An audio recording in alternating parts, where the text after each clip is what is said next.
Okay, we're going to jump into a traditional War of the Spark best of 3 draft here.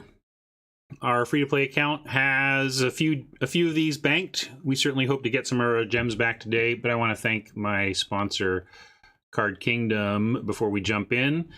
CardKingdom.com can take care of all your Magic needs, whether it's old stuff, new stuff, sealed product, singles, foils, selling, buying, fast shipping, great service, great people, and very competitive prices on the buy and sell side. So you can't go wrong at least putting them in the mix for yourself when you buy Magic stuff.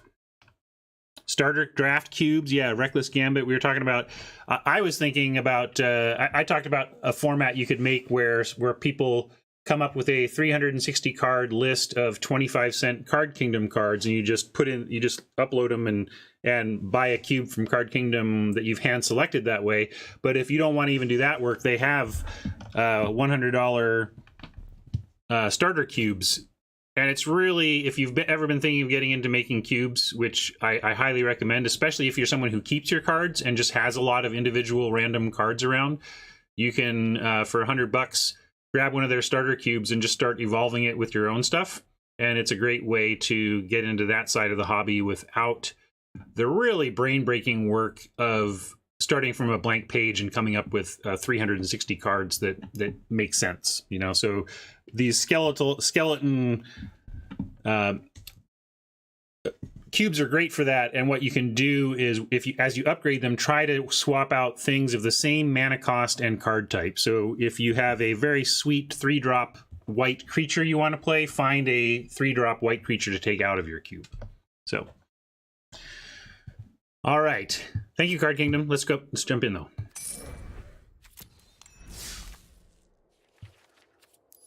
I spy a Planeswalker that we're going to grab. These are 2 strong uncommons that share a color with our rare, unfortunately. So we may be sending unfortunate signals to our left. I played a paper draft last night. My buddy Adam posts a monthly... We're doing a year-long draft league in which we play once a month at his house, and you keep your 9 best records out of the 12 over the course of the year. And we got some stakes involved, you know, so it's serious business. And I went 1-2.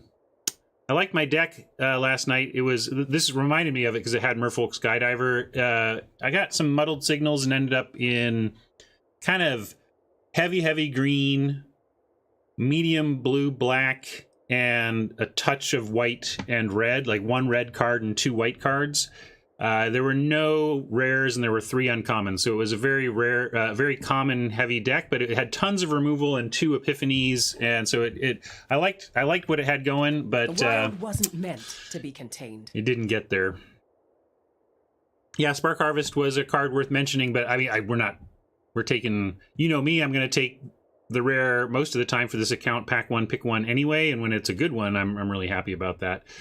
Solar Blaze is another rare. It's not a good card in its color combination, which is probably why we're seeing it passed. Pledge of Unity is probably the best power level card for limited in this pack. Although, you know, this does, if you end up, you know, a Guild Globe casts a Solar Blaze and can really be a good tool in a base green deck. So, or do we like Samut? If we were not, don't worry about gems for a second, and let's consider this from a win percentage standpoint. What would we take there? Is it, hey, good time zone, Raptor. And Colin, good morning. Good time zone.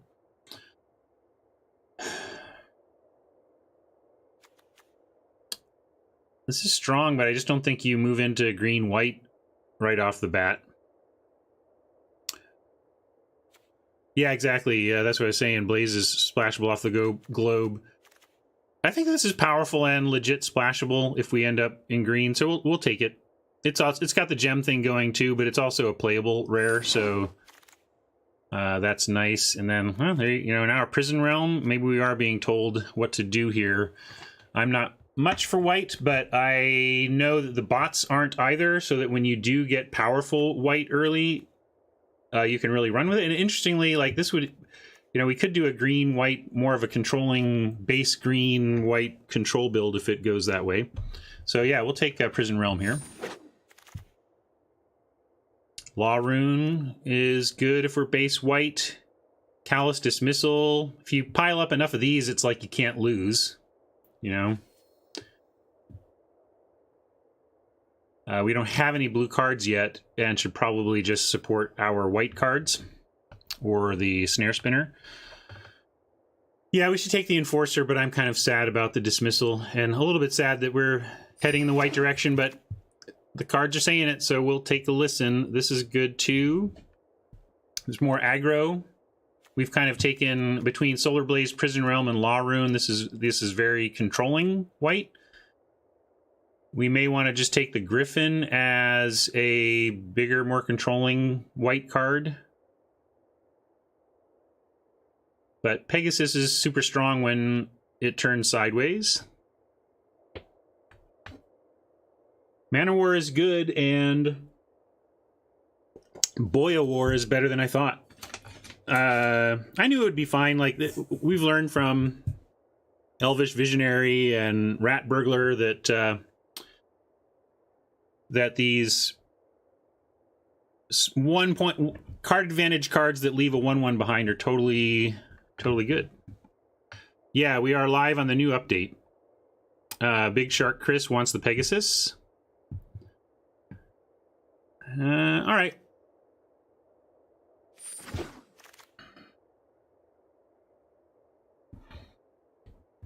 Could we ever be a Huatli deck? Or are we just light shielding here? Probably just a light shield. We could take Cruel Celebrant. It's possible we abandon green entirely and abandon Solar Blaze, and we could just be a black-white Cruel Celebrant deck. I mean, what are we giving up? It's light shield. It's the light shield that we're more sure to play but is less powerful versus a Cruel Celebrant that we may not play but is more powerful. I think that's what it comes down to. I'm not too interested in Huatli. Yeah, I don't see it. I've never been too impressed with Huatli. Although I have been afraid of Huatli lurking in somebody's deck. It's true, but I just don't feel like it's where you want to be. Yeah, I don't think we're giving up too much to take a Celebrant. Let's do it.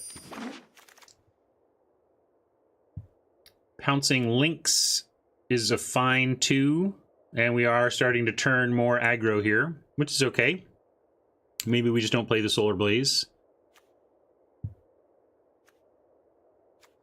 I don't want to take a Crunch Wrangler when there's a fairly equivalent white card and we're definitely in white. We don't need to be married to Vivian. We haven't seen any great green. I mean, this is decent green, but it's not monocolored. So I want to stick to the white cards.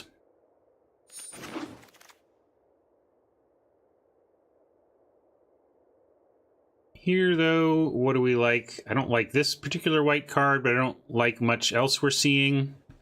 I guess we take a Forced Landing in case we do stay on the green side of town.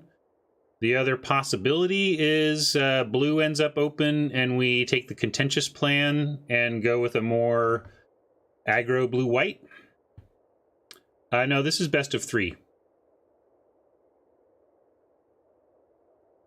Let me adjust the info now so that at least it's correct. I think I just need to update the record. Everything else is correct.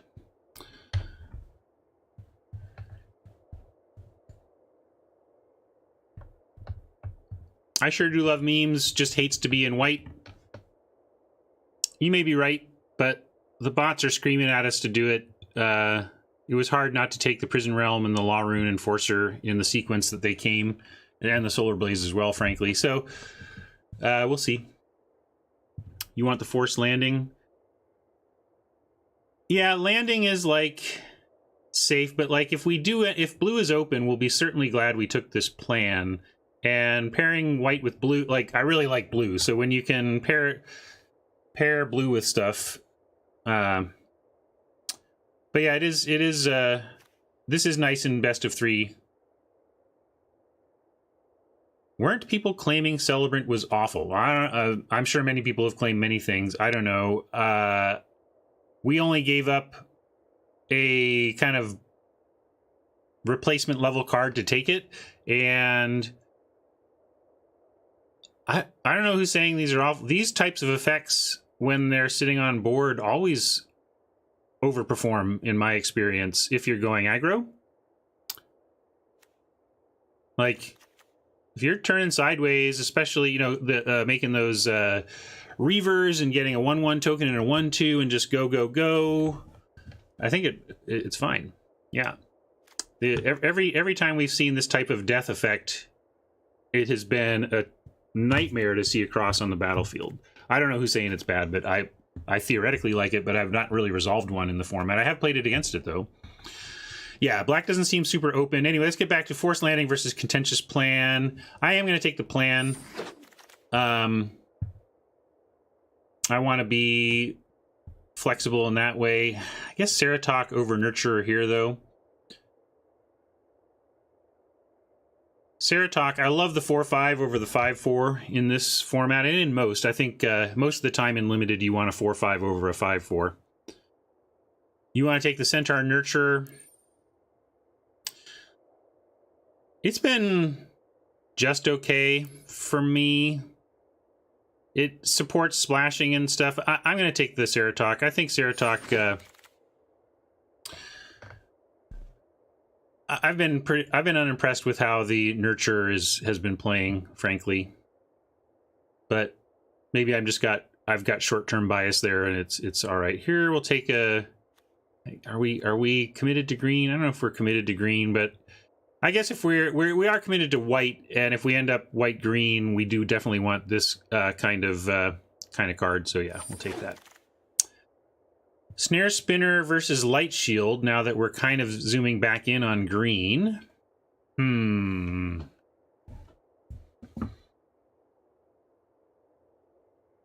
I think we probably need the Spinner, but I like Light Shield more now if we're back towards green-white Proliferate.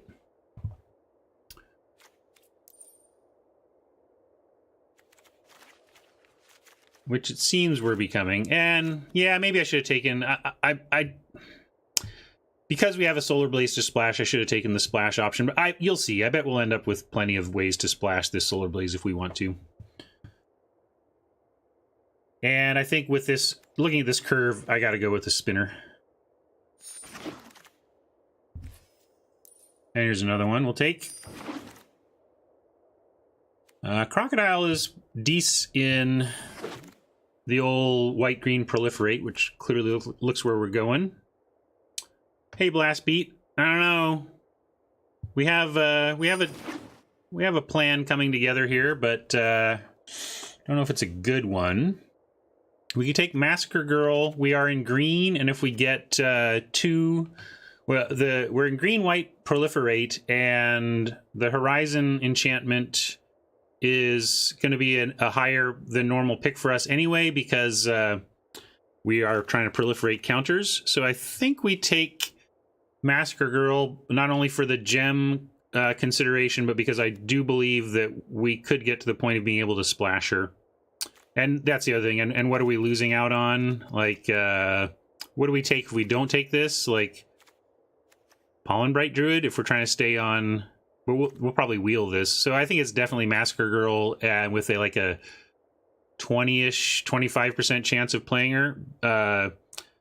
I'm willing to run Massacre Girl on 2 Horizon... I forget what the rest of it's called, but 2 of the Horizon enchantments alone. Like, Massacre Girl is so powerful, I'm willing to use a 2-source splash on her. So that's what this is really about, that if we get the Horizon enchantment, we can get it done.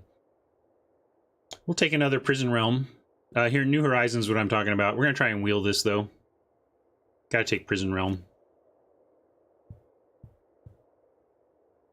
You want to drop white for Massacre Girl? Well, let's see. Well, we can talk about that, like taking a Laptop Reaver here and just abandoning white. But Prison Realm is so good. I think we get double Prison Realm and we just look for our New Horizons, and we regret my draft error of not doing a better job taking the thing that supports the splash, because we had the Solar Blaze to start with. But yeah, no, there's another Reaver there. That would be the pick if you wanted to like abandon white. But I think the white here is Pegasus, Enforcer, and Prison Realm, and the splashable Blaze make me still want to stick to white.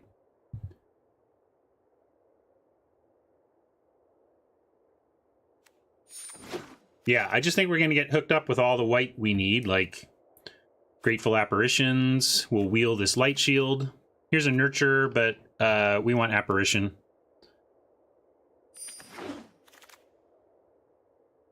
We could splash Feather. Looking to splash Blaze anyway. What are we giving up to try and splash Feather? Like literal 0? So yeah, we got to take the gems and the possible splash here.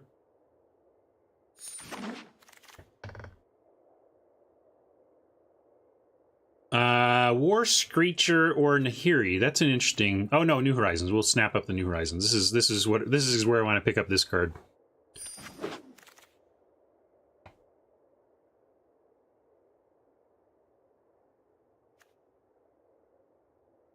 Is this? Nah, we're not really doing that. I almost rather have this or this.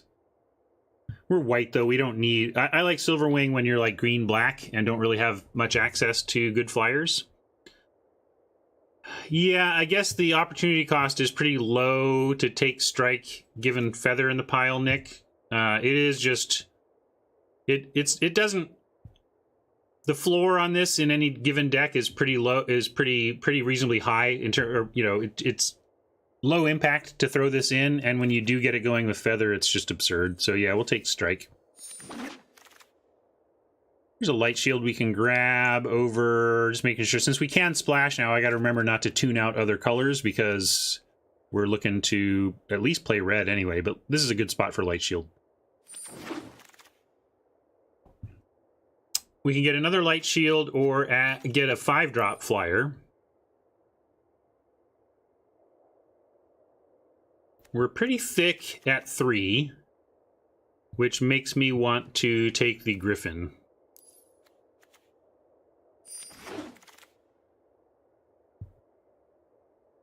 We could splash a Totally Lost. Although we're on 1 New Horizons right now. Next pack is where we might get a New Horizons, right? Wasn't it pack 2, pick 2, where there's where it was a New Horizons? I can't remember. I guess we're not playing this though, right? So we take another Croc. We're not playing any of these those, and we're not playing anything, and there's no. I think this is where we were hoping for it. We'll take the Screecher though, and maybe in some world we're so desperate we play Prismite, but probably not.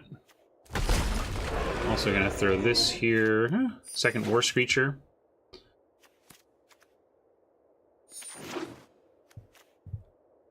Rewarded. Totally want this Paradise Druid, but get in our deck. I protect that which cannot protect itself. We got a Mowu versus a Divine Arrow versus a Kiora. Probably not taking the Kiora, even though Kiora with New Horizons is quite cute if we could pick up another New Horizons.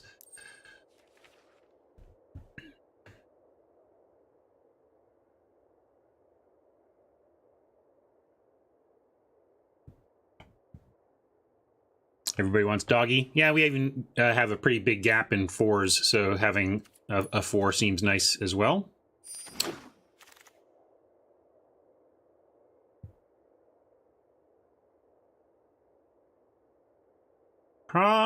Well, we've wheeled Snare Spinners before, so we'll probably get more a 3rd Snare Spinner on the wheel if we want. There's Iron Bully to support the +1/+1 counter theme.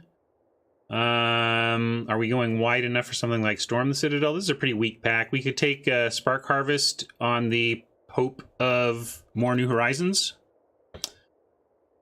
Yeah, we don't really have the ability to splash yet, Colin. I agree.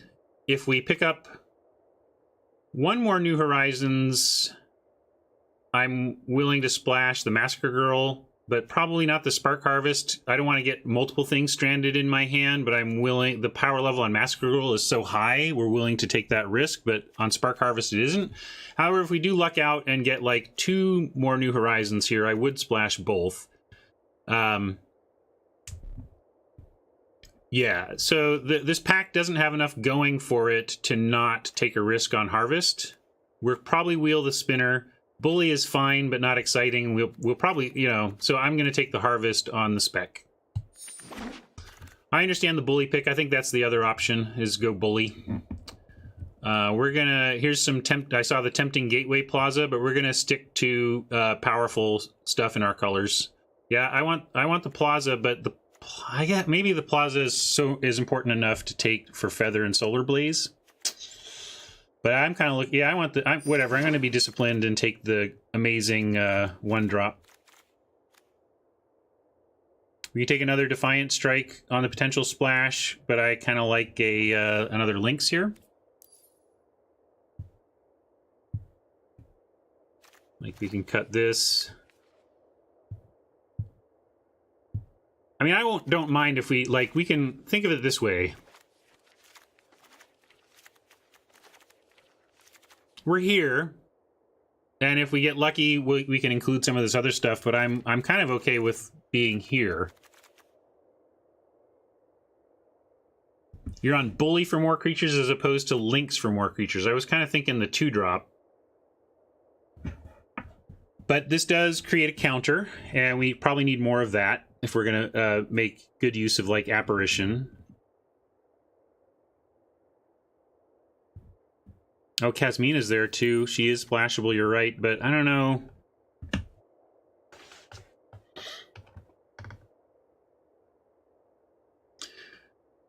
Will is observing what I'm concerned about. Are we going to run Bully over one of these? And I just don't see it, except maybe New Horizons if we just abandon splashing. I'm going to take the 2.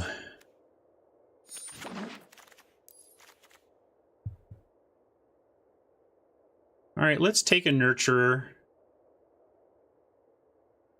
over the Griffin.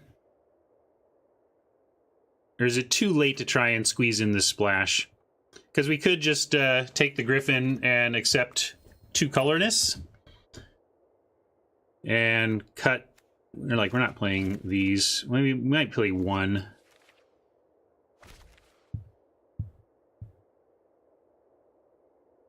Yeah, I suppose Nurture is fine. So we have 1 Griffin and some other flyers. We'll take Nurture. Yeah, no Crocs is fine. That's not realistic. Oh, this looks like could be reasonable set of options here. Another Lynx, a Wrangler. What do we have for the Wrangler? Not much, right? Like literal 1 Thundering Ceratok.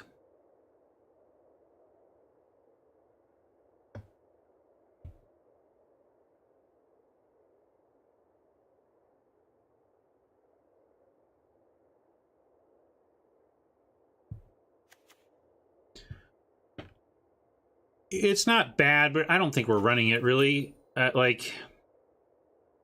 Falter effects can be definitely game winning. And if you're trying to turn sideways, you can do a lot worse. But I like pouncing Lynx and maybe pick up, maybe that Defiant Strike comes back around and we got this, we're very pouncy deck. I'm going to take the pouncy dude. Second Mowu, first Rising Populace.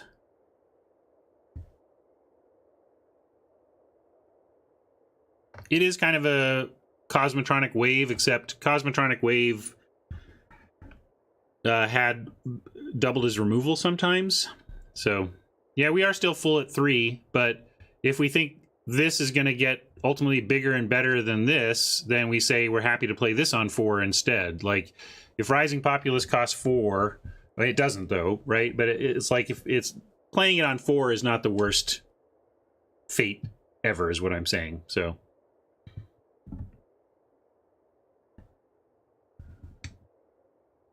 Let's look at this curve again. We'll take Mowu. We also have, the other thing is it's legendary, right? So we can't have both, but Mowu tends to die pretty quickly. So yeah, with Ajani, this deck would be nuts. We'll take Mowu though. Take Mowu, figure it out.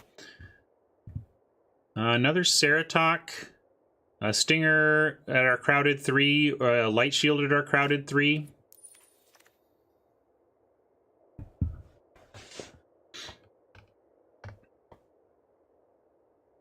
Kind of like another Ceratok at 5. But yeah, Light Shield may be the pick just because we are still low on actual ways to counter up.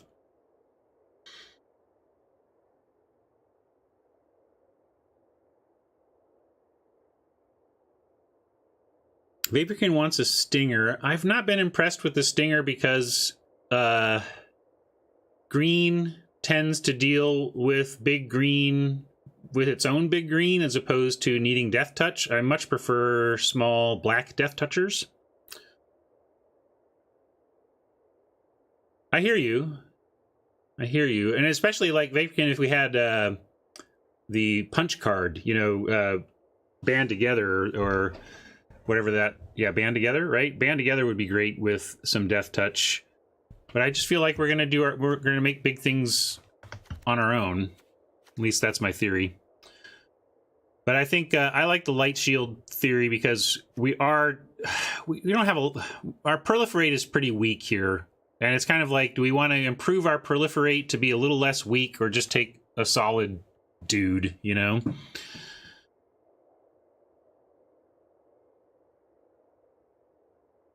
And I'm feeling pretty proactive with 3 pouncing Lynxes, but what I want to do is put counters reliably on pouncing Lynx. I think I've talked myself into Light Shield. I really want to go pouncing Lynx into New Horizons or Light Shield. So we're going to set that up. Light Shields, Courage in Crisis. Let's see, how can we get counters on Mowu, asks Vaporkin. It is with, so we have New Horizons, Courage in Crisis, 2 Light Shield. And you're right, that's pretty light. So that was maybe a reason to go elsewhere. But here's a Martyr we can take that at least adds to our proliferate. We can take a Giant Growth, but I've been very down on combat tricks in this format. It feels like the removal is instant speed and so good. And even blue has hexproof. Hexproof wouldn't matter. That would actually be a good. That would get around that. But I've just found like I can't. I hate casting Giant Growth into my opponent's open removal mana. It's just so rough. Yeah, promotions would be better. Like, I'd play promotions because they fit into what we're trying to do here. But we'll take a Martyr. And a Bully came back, so that's great. We'll snap that up and add to our ability to make counters here. And here's a Ceratok we can add to the team. And a Stinger we can add to the team. So we got all this stuff. And a final Light Shield. Well, right in at the end, now we actually have some deck building to do, because it's like our 3s are an Icicle. And what do?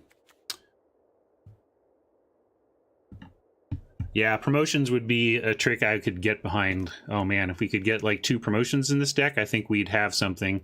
As it is, we actually have some cuts. And we have New Horizons and Nurture on the splash if we wanted to wanted to try Feather. Yeah, we're just missing some of those pieces, right? Tron calls out the missing Wanderer's Strike. Yeah, fortunately our 2s are pretty deep as well. And maybe we should just kind of be moving in on a tighter strategy. But I think we picked up enough to go with double Mowu. We should move in on that. Like, let's start with the Stinger and the board. I love having this in the board in best of 3. There I'm with you, Vaporkin, for sure. Like, when you know they're playing either green or like big army, you know, then I like that. Yeah, we'll change scene. Sorry about that. Let's go to deck building.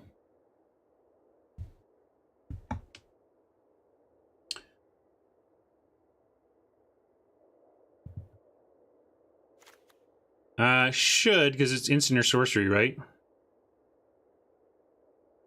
That's a pretty good argument for at least trying to splash Feather, isn't it? And maybe the Blaze? But we got some cuts to make then, jeez. I don't know, Nick, you should have seen my deck last night. I was, no, if we had made, I so wish this was a second nurture now. Like, here I have a Ceratok in the board. Like, if we could turn a Ceratok into a Centaur nurture, I would. So that was a draft pick I regret here because it would give us a lot more flexibility in adding this splash.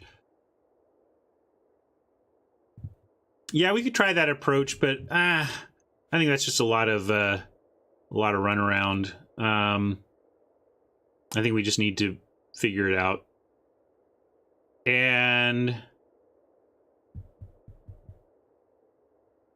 maybe we can even drop Snare Spinners as we're trying to...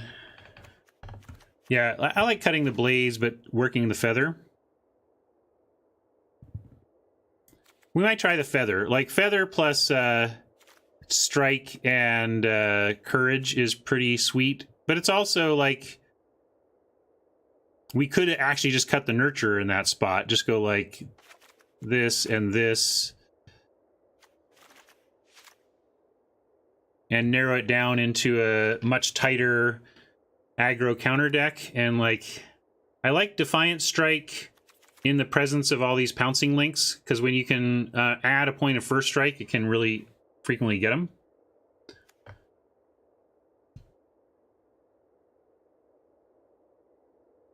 Well, Banana Jack, yeah, if it had a little more support, maybe. I fell in love with the idea of Courage and Crisis on it, but I don't think we need it. I don't think it's where our strength is, and we should focus in on our synergies. Maybe we still cut the Defiant Strike as well. Like I said, I like it with a triple pounce, triple links. Turning these into one more point of first strike is frequently very powerful. But I think it's not good enough. We just want to get counters on this and proliferate, and then have it be just inherently unblockable.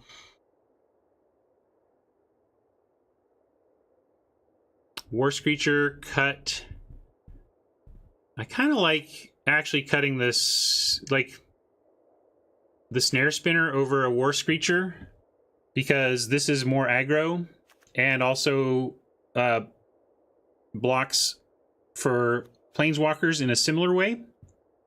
And then if we feel like our Planeswalkers are being pressured specifically by flyers, we bring in Snare Spinners.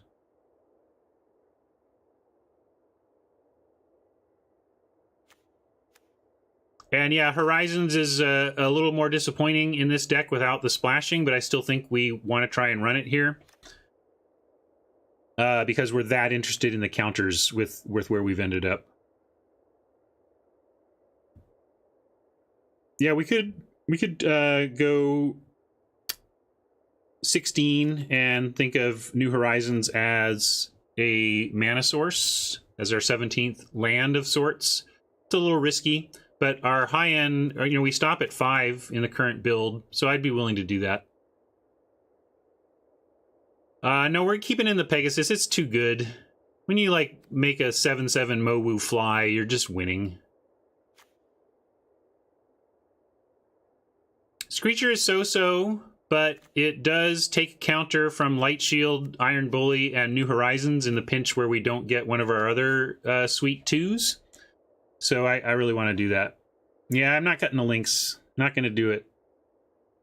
1, 2, 3, 4, 5, 6, 7, 8, 9 creatures that we can cast before turn 3 is really good, and I love that. I think we go this. I agree. I think we risk the 16 land because we can really. I think it was someone who's. I didn't hear this personally, but heard someone say that Ben Stark's heuristic for this was. If you feel like your deck can run on 3 mana, like if you get stuck on 3, you can still play a game of Magic, then 16 is okay. And of course, that's just a heuristic. It's not a end-all, be-all, but I think it's a good way to think about it. And this is, or at least take a look. And our deck can run pretty nicely on 3, so I think we can risk it.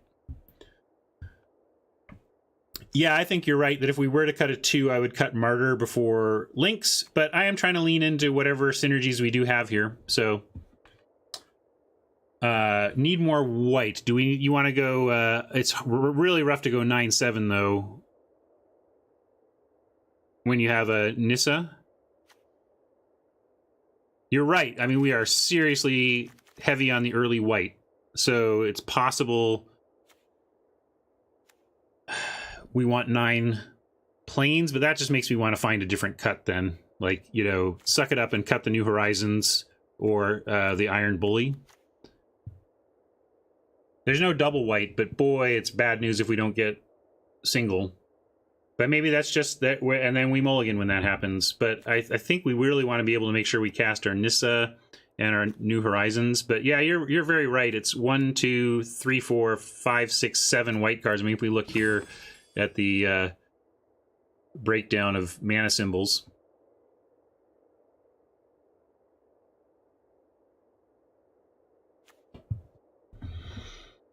If we cut Horizons or Bully, then we're looking at 1, 2, 3, 4 ways to put counters on. No, I want them all. We're too invested in the counter thing to not have everything that makes a counter in.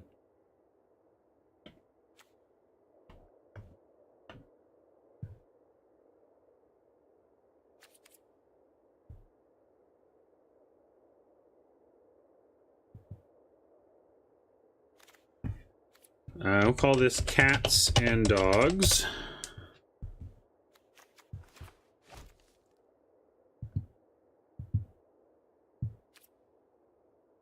That doesn't sound right. Does anybody have an order that feels right to them? Suddenly Dogs and Cats feels right, but maybe that's just my... No, Cats and Dogs is good because it's like raining, right? Cats and... I guess they're interchangeable. Maybe I'm just being a dog guy, but Cats and Dogs is more like the rain thing, so we'll do that.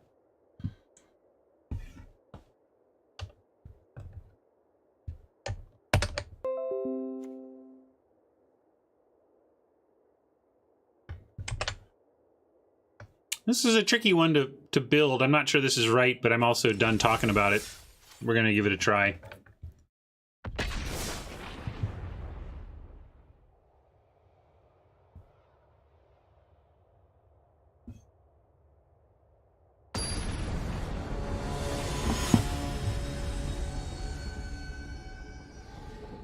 I think we can. I think we can make the mental leap from dog to hound. I'm counting on you, Banana Jack.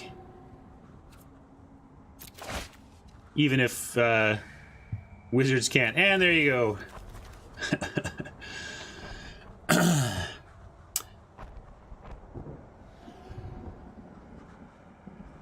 Should have been a planes. No, we didn't. I kept it at 8/8. I risked it. And this would be so good if we just had 1 planes. TQ wants to keep. I can't keep this with our game plan.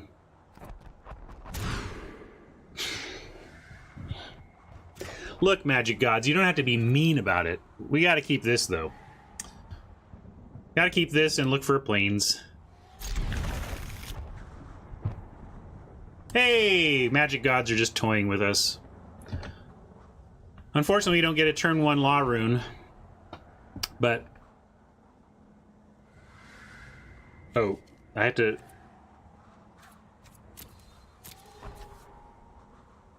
oh, it's the ghost effect around the cards is so thick. I didn't think this done button was active. That's weird. It looked totally like I needed to do something before that button was active.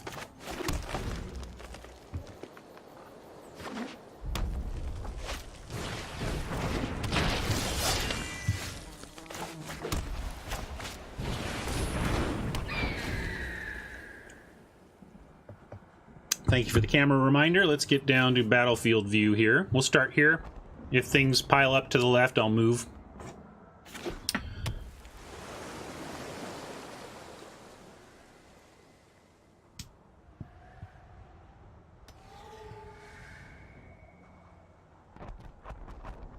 Hey, Oni. Good time zone. How goes?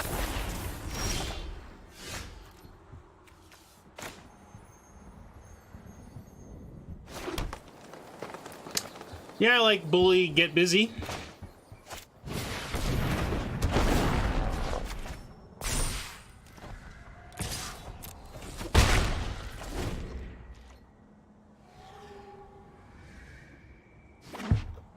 Although here's the problem with, yeah, I've never really liked the bully.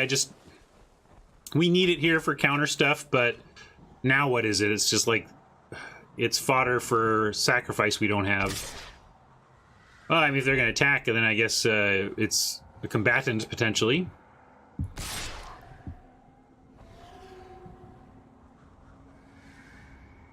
We racing? All right. I accept your terms.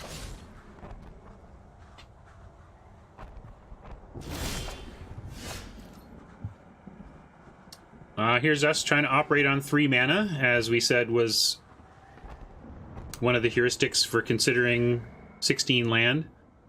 Yeah, could be no escapee. Let's give it an attack, see what happens. If they escape the Law Rune Enforcer, so be it, but I'm not going to not cast our spells here.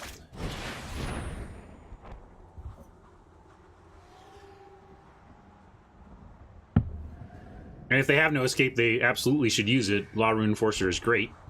I'm just not willing to go shields down out of... Or not willing to do nothing out of fear. Fear of a 1-for-1 especially. It's a 1-for-1.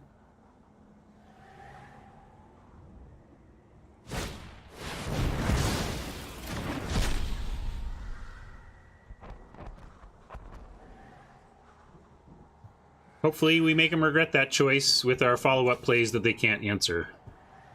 That's the other reason to do it. If they can keep the mana up, then what are you doing? I mean, you can try and force them to keep no escape up forever, but it's really dumb when they don't have it to do that. Like, how many times have we feared no escape and had the spell resolve? I mean, that's a real question. I don't know what the answer is, but certainly it's often enough that it's very dangerous to just not spend your mana out of fear of a 1-for-1. I don't know about the new clock. I'm just gonna face whatever clock comes my way.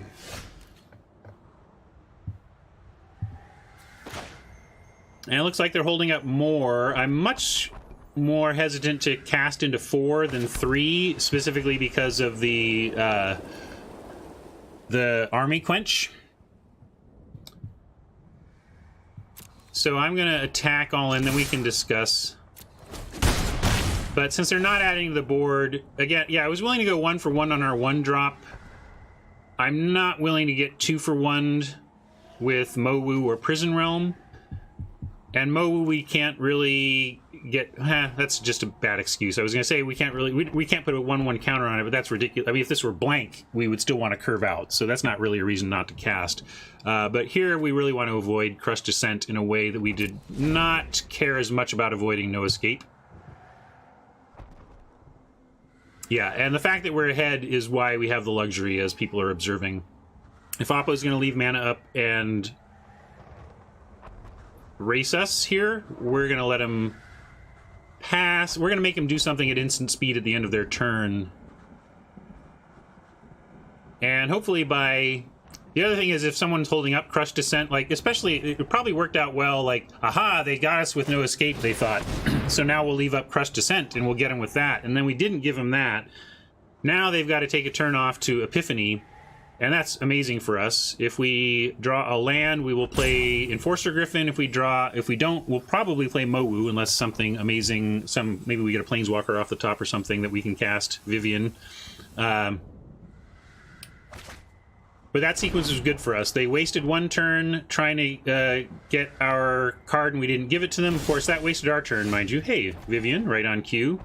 And we can give the War Screecher Vigilance and stay back on D. We're not going to attack with the Bully. We could also just resolve Mowu, but probably we'll do well to get Vivian down here.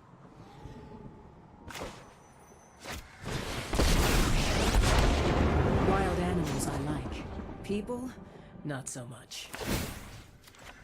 Starting over's the only way.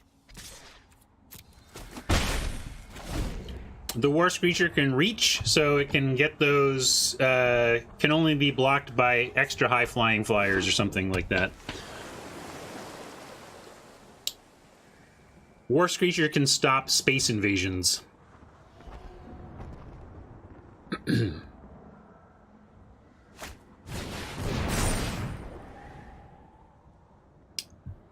They're doing what they can to get after Vivian. That makes a lot of sense, but we have Prison Realm as a follow-up play to that to keep Vivian going. Although we don't even necessarily need to, because the unblockability is only for one turn. It's not like it stays unblockable.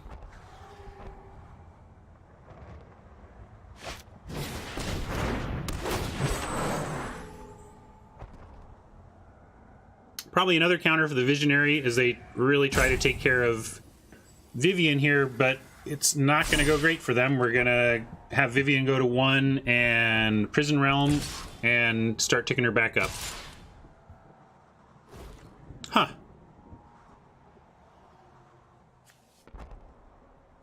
Well, this is an easy block here for me on the Initiate. We could just, yeah, we can't block the there, so I'm wondering why they throwing the Initiate. Maybe they just think we were gonna, like, because we can't even chump the Visionary, so it's really just throwing the Initiate into the Screecher. Yeah, maybe they just want to get an army going. That's a good call. But we're gonna let them do it. Okay, so you've got claws. Yeah, it's gotta be. It's the only reason, it would be the only reason to do that.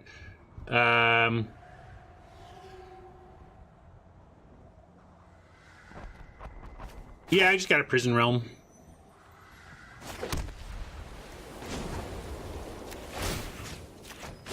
You fight like a city brat.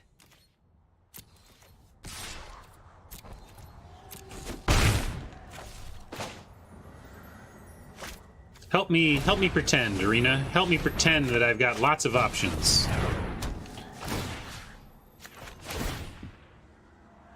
Light Shield, you say? That goes nicely with the old Mowu, so we'll keep that on top. This is weird. They should fix this. The obscuring the button with smoke confuses all the work you've done in your brain to respond intuitively to their UI.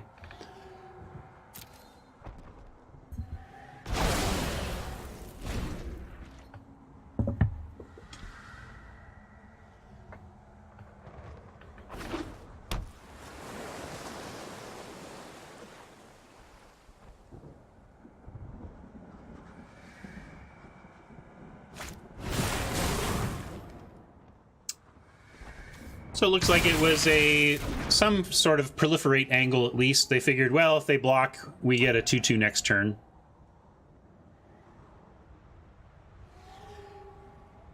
I'm down with cool and smoky, just not over the buttons that I've trained my brain to respond to. Yeah, that's a good call. Excellent note from Colin, noting around here we try and use the information leaks that some of the systems in place to increase game speed produce, and in this case, by the auto tapper snap tapping a red means we don't have to worry about like a red burn spell, or it would have left that up. And they've got the they're threatening that counterspell again, and we're not going to fall for that. We're going to go +1 here on Viv. The mysteries of life are endless. And send in, yeah, we're not going to cast, all we have is creatures, so we're not casting anything now anyway. But just thinking ahead to, and this is what's so powerful with Vivian against something like Crushed Descent, because now we get to make them hold up their 4 mana here. But if they tap down below Descent mana, we get to play Enforcer Griffin or Mowu, and if they don't, we can play Light Shield if we want. But I kind of want to get Mowu down before Light Shield. Okay, that's fine. We pretend to be sad about that. But this is where Vivian is just sick, because, like, what can you do? Oppo's got to do their best to try and get this thing dead, but we just get to Mowu here and eat. Yeah, Grim Initiate is a very weird, but we're not sure what's going on here. You see a lot of weird decks on Arena. I feel like my win rate should be higher than it is. Let's say that.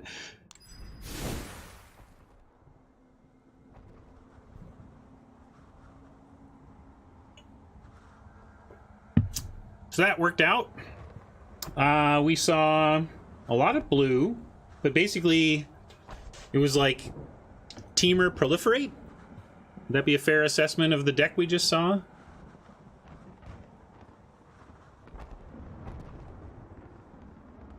But really heavy on the blue. Yeah, I don't know if fix it, like, I don't want to use a too disappointing, you know, one mulligan sample size or whatever to say that we should, what we might do, like if I add a planes, like, I don't know about that. Maybe that is okay, honestly. We do have a New Horizons that represents effectively an 8th source of green for Nissa.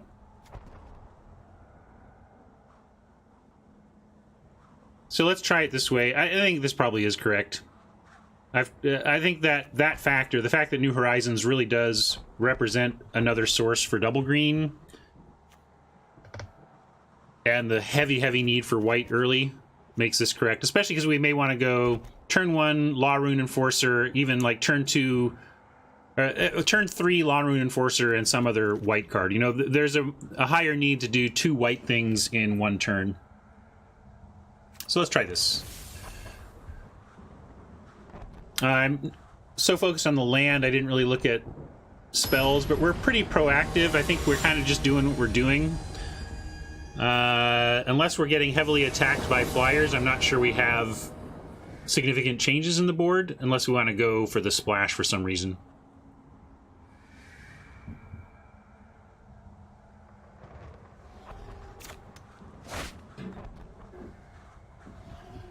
Missing one of our 9 1s or 2s, but we're going to keep this. They put us on the play. That's pretty suspect to me. But we'll take it. We are 0-0. First match of the day here.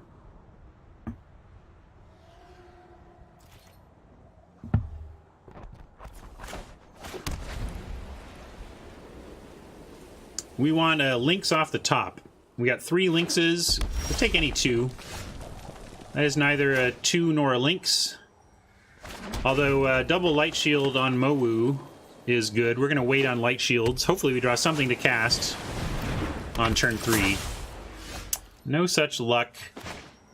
But not going to do it. We could make light shield, but we're not under pressure. And if we can resolve Mowu, hopefully they tap down here. I will be nervous about Mowu into no escape, simply because Mowu is such a critical part of our plan.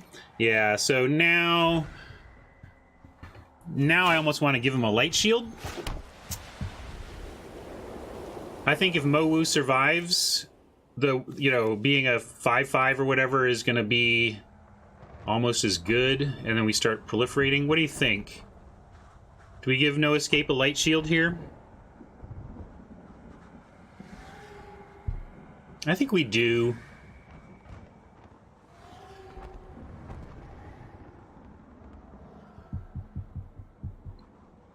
It's 1 damage if we wait. It's not about the damage. It's about just actually getting the no escape out of their hand.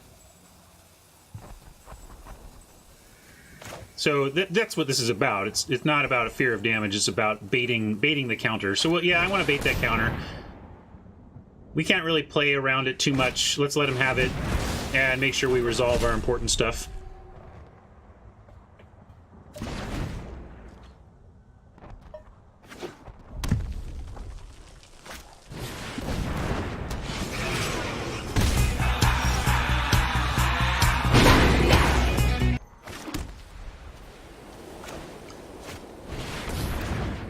I'm getting Mowu down while the coast is clear, especially having drawn Courage and Crisis. Heck, if we get Light Shield into Courage and Crisis, like...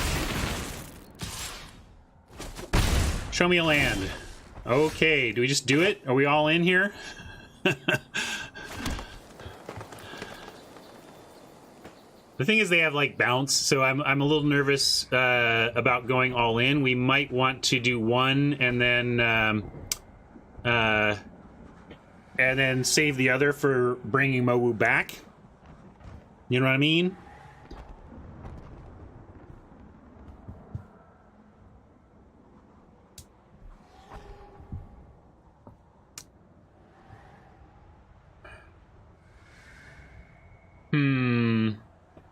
If we don't do a counter here, we can't attack. I would like to figure out... I would like to attack this turn.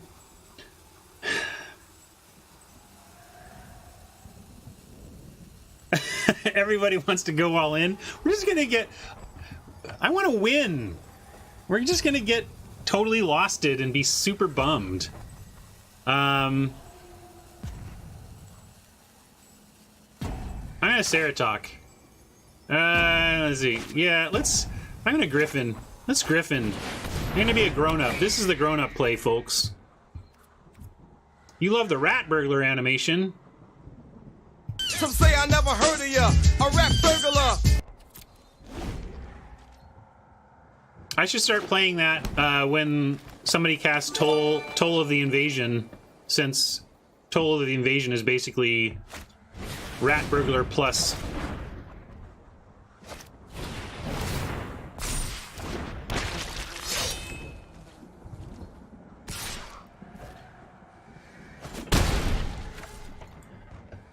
Well, now we're going to do it because we're kind of racing.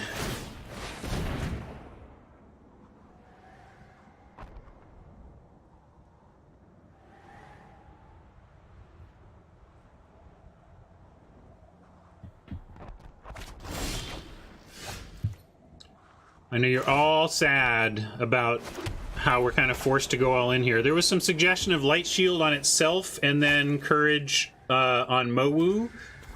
That would get... Yeah, Mowu gets to be a 7/7 with Courage. Like, so there's an argument that 7/7 is plenty, but also they do have 3, 4, 5, 6, 7, 8 power, and if we just totally move in and make them a 9/9, then we do get above their current capability to deal with it.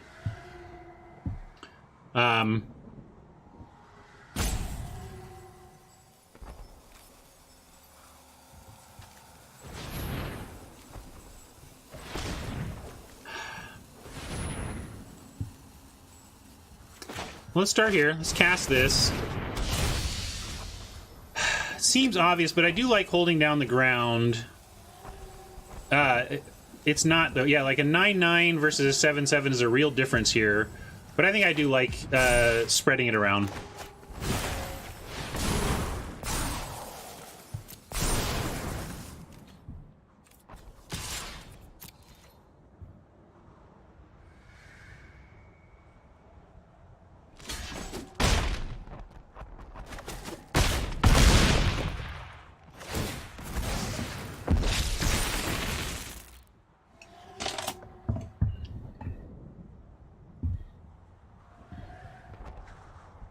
Yeah, Tromple made that a less than a stellar chump, but if they wanted to make their army bigger, there's that. It's...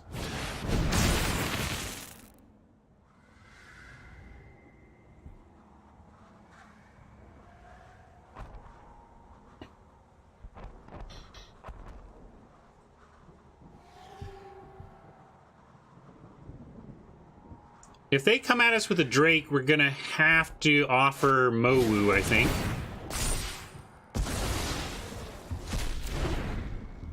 And looks like they are. They're gonna be trying to race us here. And this is where if we had the 9/9, they probably would have played differently. Oh, this can't be blocked this turn. That's right. Yes, yes. So they're putting us on a clock.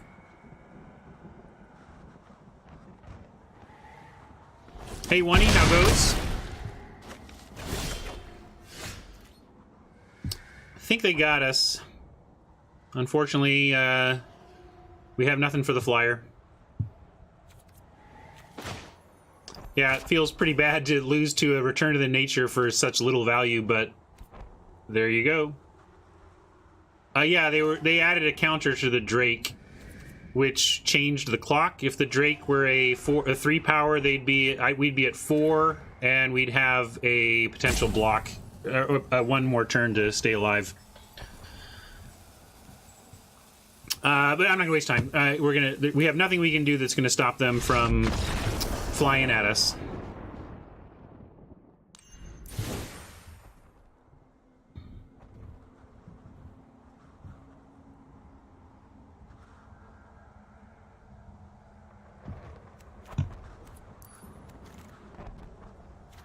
Just want to look at some of our options here.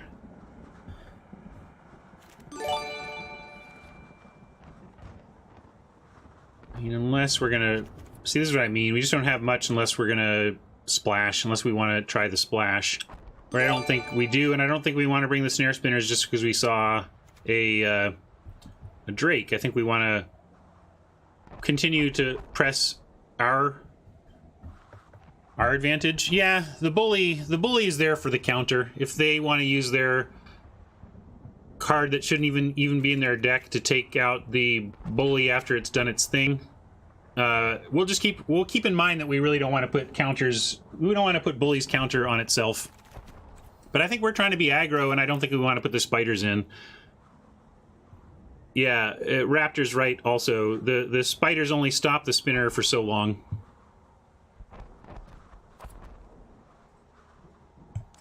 So I'm going to go back in.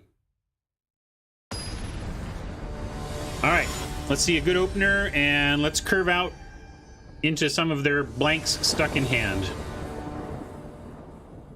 We can manage 2 basically without adding lands. That's the problem.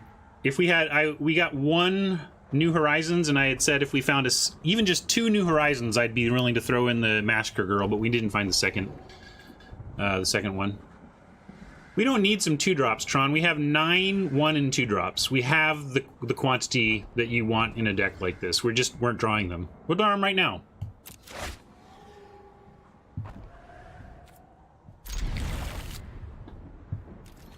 Ah, I see what you mean, Tron. I thought you were making an argument for the spider.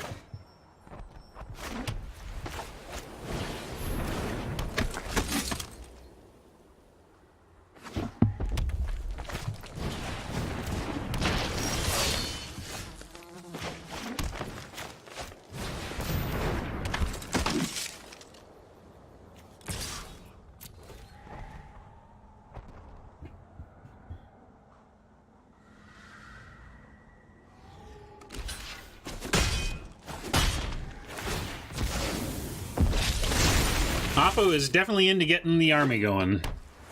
And it's true that we can't tap it, so there's that, but... yeah.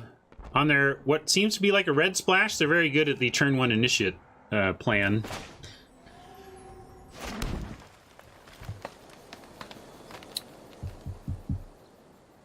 We light shield here. And I think we actually put it on the Law Rune. Since Martyr, we don't care if it dies. Although we could put it on itself, because Law Rune is actually going to be doing some tapping. So I'm going to yeah, put it on itself, and then send the Martyr. I like it. Good call, Nick. Well, we can even wait. Like, if they seem keen on building this army, is it worth trading for the Strix or the army token to get the shield to a... I think I'm actually gonna wait, Nick, because I want to get more stuff going counter-wise, and then try and have that Martyr die. Although it also makes sense to be pressuring here with this draw.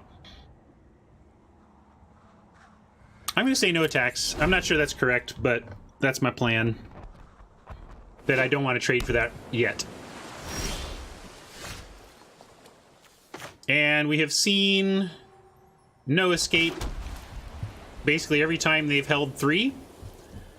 And we have Courage in Crisis, so that kind of makes me want to be courageous or just tap and attack. I valued Law Rune higher than Griffin, if that was the question in chat. And trying to figure out if we Courage in Crisis here, or again wait, or again offer them the Light Shield as a sacrificial spell. But since we actually have board advantage here, I think we could... They really can't do much about a Courage here unless they have instant speed removal. Is it too risky to do that? To Courage into potential red. I'm gonna go...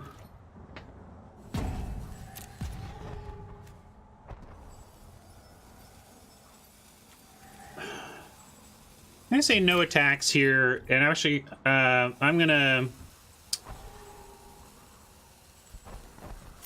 use the Law Rune and try and tap down here.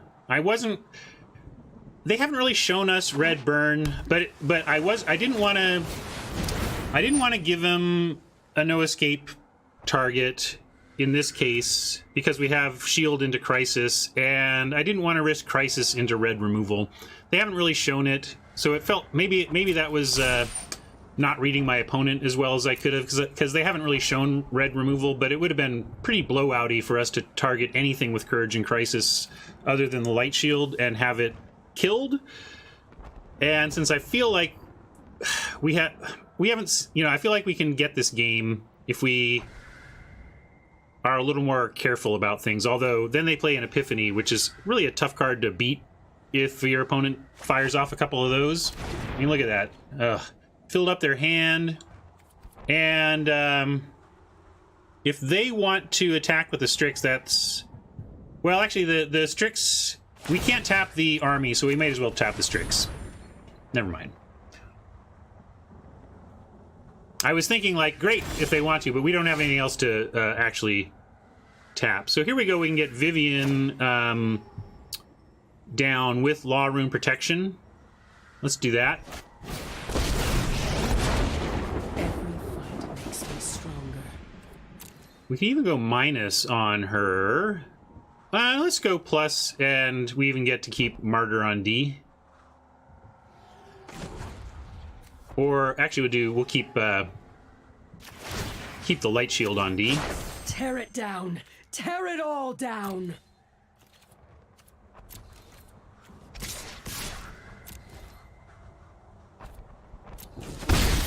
Fanatic Guru thinks I'm overthinking. Maybe. If I don't know if you were here earlier when I, like the previous two games, I've willingly drawn out the no escape.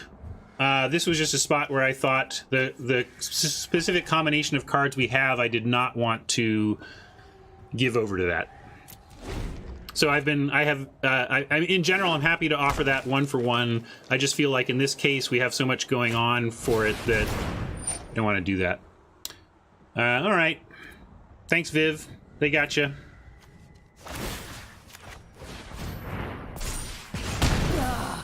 Not again.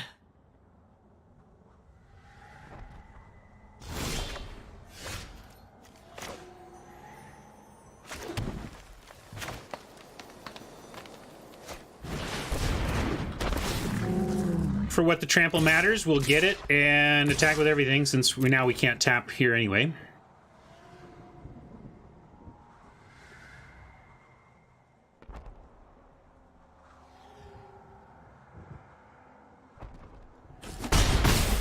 And I think this puts them in a spot where now they have to continue to tap out, or they're too far behind, and then we'll be able to, if we draw land, Light Shield, Courage, and really put this game away.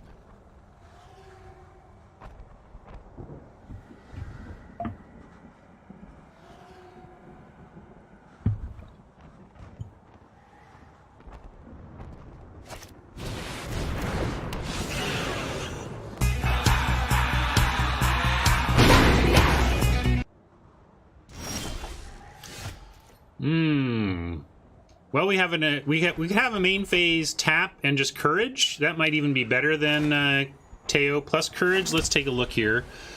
We could courage the Ceratok, tap the Drake, and it's really just super bad news. We don't even need to tap the Drake at that point, right? Or we could courage the Martyr, and it becomes a 4/4, and then like everything is too big for Oppo. Yeah, I think I was going to think about tapping, but I think we just go big. So let's do that, and we want to do that with.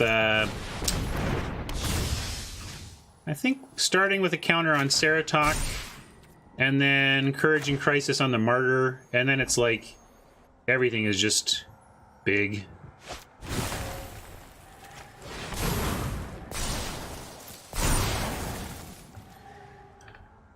Light Shield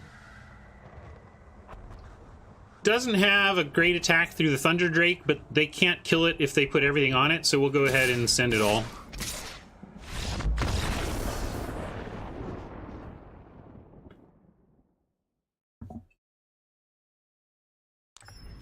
I am glad we picked that one up. I didn't like a lot of Oppo's choices, and that would have been one of those matches that would be frustrating to lose. But you lose those sometimes too. That happens. We got that. I don't know if their hand was empty of ways to deal with the beef that we put on the board. Maybe they just have no outs. I don't know. Depends on what their 4 cards though were, right? Like if they had 4 lands or counter spells. Like we were playing around counter spells, and if they were just a grip full of counter spells staring at huge cards, yeah, it was still too early. I acknowledge, but I just saying we see that a lot in this set and a lot on Arena. Frankly, I think a lot of people start out their careers scooping way more often than they should, and not everybody even gets that under control. We get to bump our record up here though. Good to start on the good foot with the win. Now let's go get some gems. Let's fix this. Oh, they moved it here. Interesting. I wonder if this, like, will they? Did they announce extra slots for sealed? It was on the table. It was one of the final design cuts that I experienced before I left Wizards. Chris Clay making the sad decision that we had to cut scope and pull multiple sealed deck saving from the design.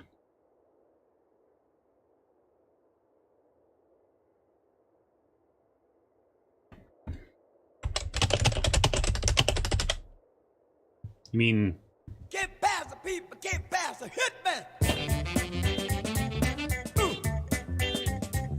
Get on down now. I wanna get on the good foot. there you go.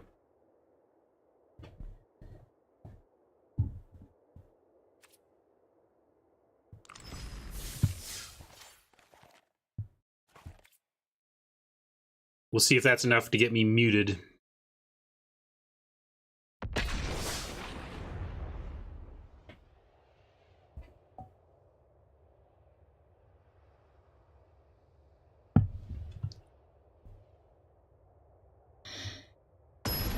That was always part of the vision too.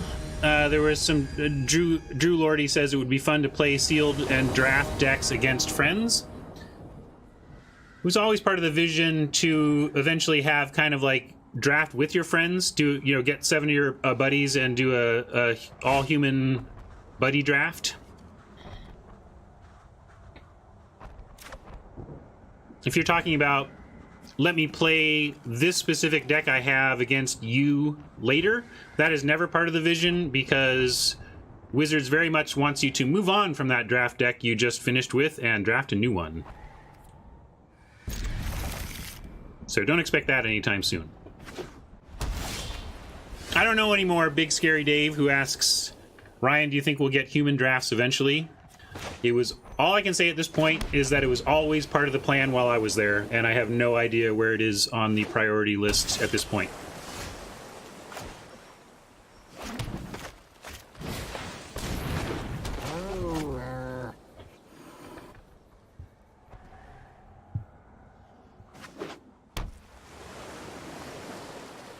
Yeah, we had like the initial problem with drafts was that we only had human drafts. It was like we need bot drafts was the cry around the office early on. Flooding out a bit for our 16 lands, but we do have two of our 5s, so if you're gonna flood in a 16 lander, not a bad time for it. We're gonna attack first. Maybe they won't read cards and block or something. It's an idea that they could dump all together if they felt that all of their needs, especially the bottom line profit need, was being well served by the current scenario. But I also feel like Wizards does do their level best to listen to what players are asking for, and if there's any consistent chorus I've heard from the arena community, it's from the limited arena community, it's human drafts, please. So I know they've heard that message. I know it's been part of the intent. My assumption is that it is still part of the intent because I also know that the arena team is striving for authenticity, and you can't really claim authenticity if you don't have the human draft experience. Yeah, and so is it part of their vision? I think it's still part of the vision. I think it's just one of those things where it's like, hey, look, Arena's super popular, it's doing well, everybody's happy. I'm going to play the Apparition. It might get countered by No Escape, but we actually have the 2 for Quench, for Bad Quench, so we're going to give this a shot. And we see the Snap resolve, so we know that they don't have either one of those counter spells.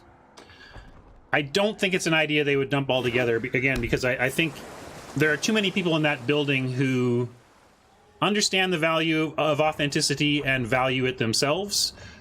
But there's also ultimately a collection of human individuals making decisions, and if the person at the top of that decision pile...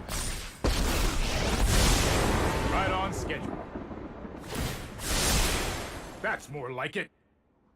...mandates something, then it's going to be that. What did they do? Plus to Fairy. Well, this doesn't pump toughness, so even if they have tricks, the Lynxes are not worried. And Nissa cannot be countered by this combination of mana. So I guess we're going to make Nissa.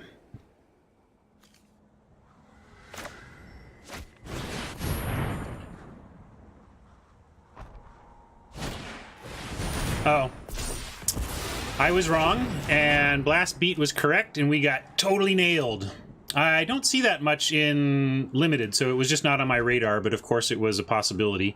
We know this is a free attack here now, though, at least. Yeah, that's rough. If I had thought through the veto, I definitely would have put out the Ceratok, because obviously Nissa is valuable enough to be worth playing around counters, although it probably just means then... Yeah, no, we saw that they didn't have a counter for the creature, so could have played around the veto. But I think probably also they keep up veto for the rest of the game. Well, maybe not. Look at that. Could have had it. Oh, boy. Now we're looking for a Prison Realm.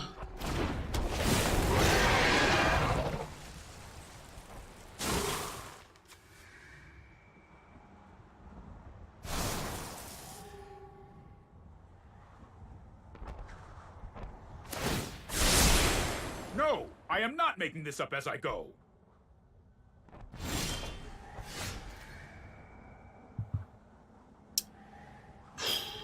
I wish that, like, really helped. But it doesn't.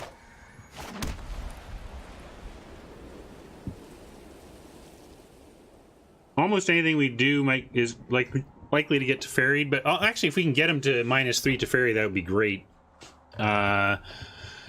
What's going to help us do that next turn more? Vivian looking for help now?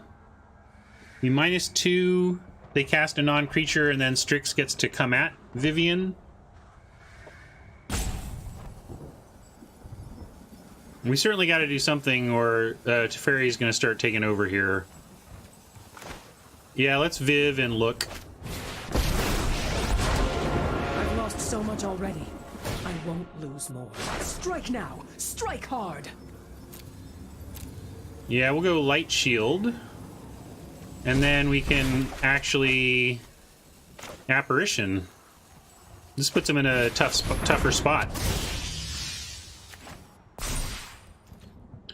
Yeah, bully would have been fine too, I guess. But I kind of like light shield better. I like an 0-3 better than a 1-1.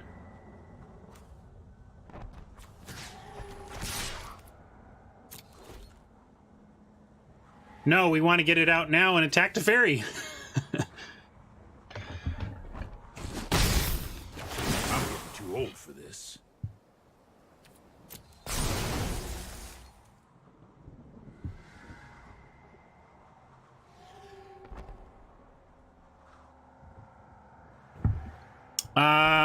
But then they would have blocked. I actually wanted to connect with Teferi. I don't know. Oh, and Teferi. That's funny. So we can cast creatures as though they had flash, but we can only cast spells anytime we can cast sorceries. So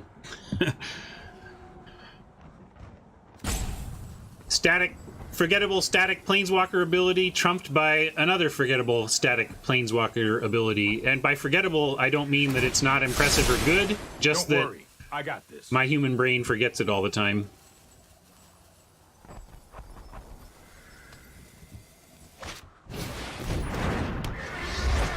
Hey, Peggy. Man, come on. I just wanted to make Teferi suffer a little bit. Is that so wrong? Uh-oh, who's coming? Hey, Mr. Metronome. Thank you for the raid.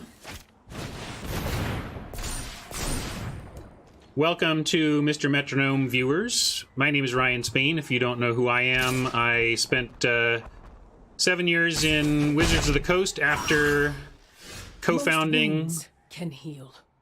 the Limited Resources podcast with Marshall Sutcliffe, and I spent also a couple years on the Arena team, and I stream now, and we take a look at this situation, which unfortunately just got worse for us.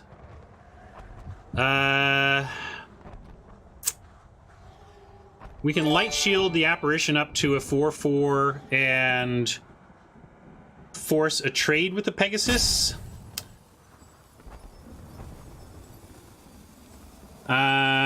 Caught us right in a...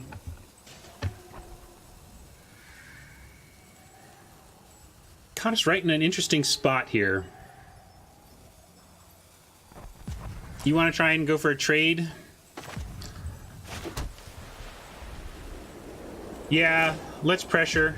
Trouble is, we also just... Well, if they don't have a... If they don't trade, we get Teferi. And this has to go up anyway, so let's go up on the apparition in case they don't want to. Puppies whine less than you.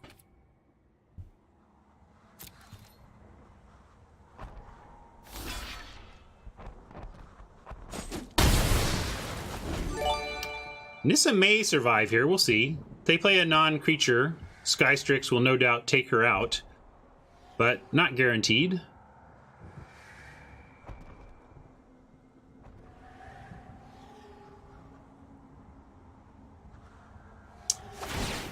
I don't know about suiciding our ground game in for Teferi. Maybe we could have, maybe we should have. We will write But this story yeah, together. I don't know. Maybe we give up a Lynx for the Teferi there, and that's correct.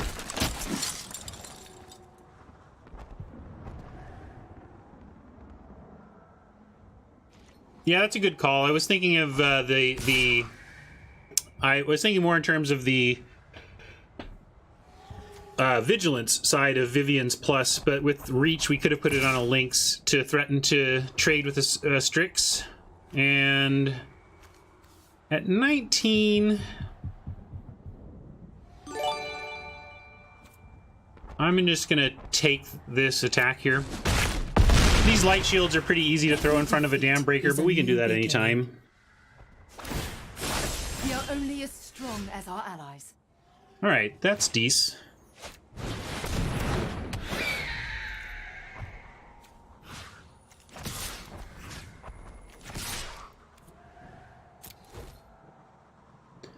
I should have cast this after combat. I do that sometimes, thinking in terms of, ooh, shiny new card. No need to show him the info, but I think they were going to do this anyway and keep Teferi alive. Well, that didn't pan out.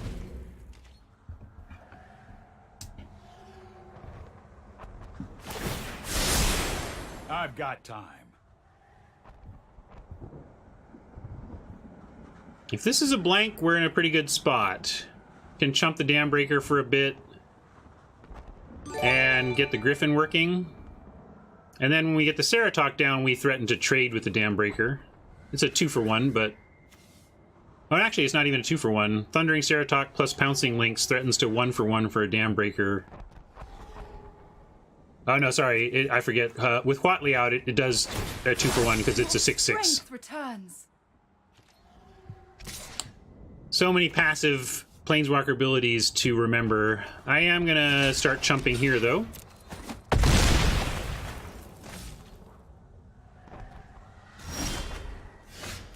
Looks like they're flooding a bit. I don't know if they're keeping something secret in hand. We have the mana to be able to play around the bad Quench.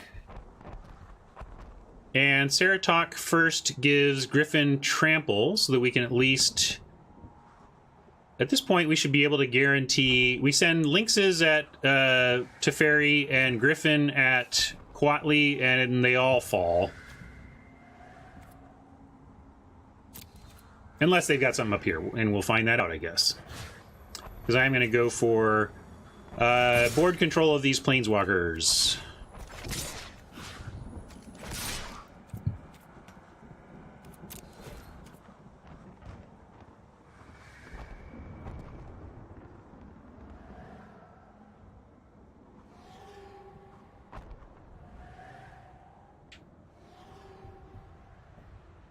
Oh, right, I forgot to do Ceratok. Well, if they want to throw the Strix in front of the Enforcer Griffin to save Huatli, that's probably okay. I suppose that's how it was meant to happen. But certainly it would have been better. I'm not going to compound the mistake, though.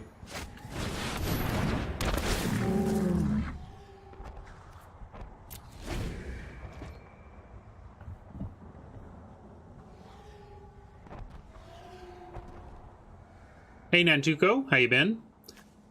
And Huatli only goes down on loyalty anyway, so... yeah, we'll do another chump here.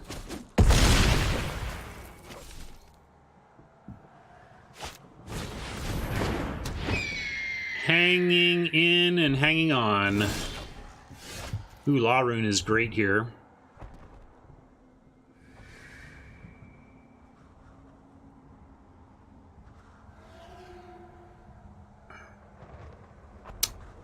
This is effectively a 3-3 with Huatli, though. We're going to take 5 next turn, and I'm going to send both at Huatli now to just try and get this resolved already. It basically means, well, we could send Ceratok at them. I don't know if Huatli matters, except the Screecher being a 3-3 kind of does. We have a Law Rune Enforcer for it. Yeah, Ceratok has trample, so let's do... Yeah, you're right. Let's send Ceratok at Huatli and finish that job off, and then send the Griffin to the face.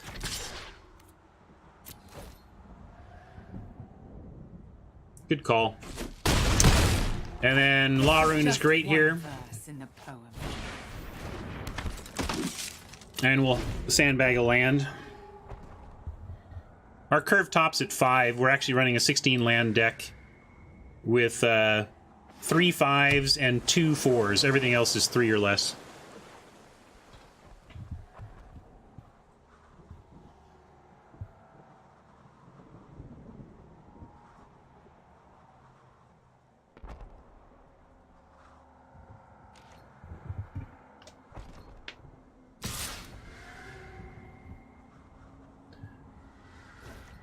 I don't mind this attack.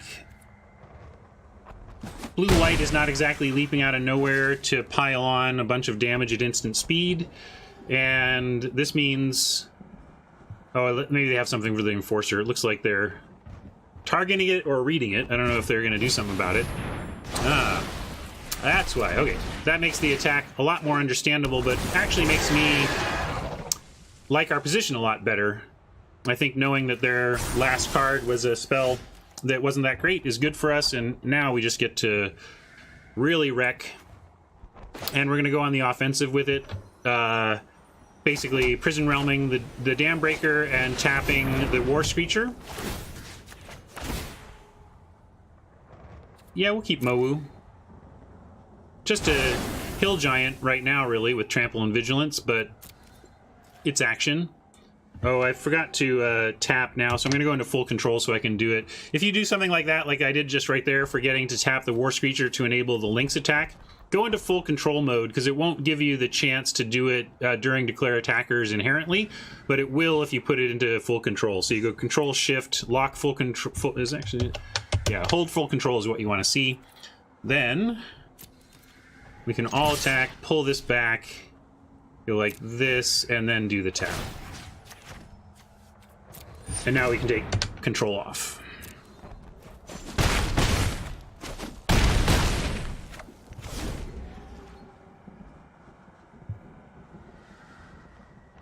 I'm enjoying it a lot. I'm not willing to call it top anything at this point. I think it has potential, but I want to see how I feel by the end of it.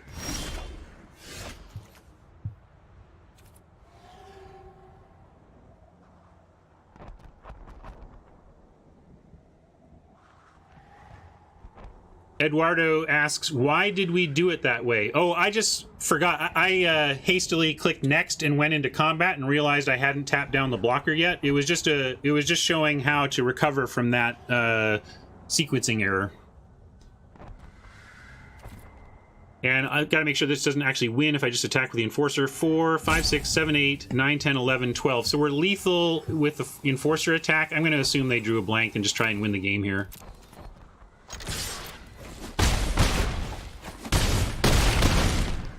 Got there.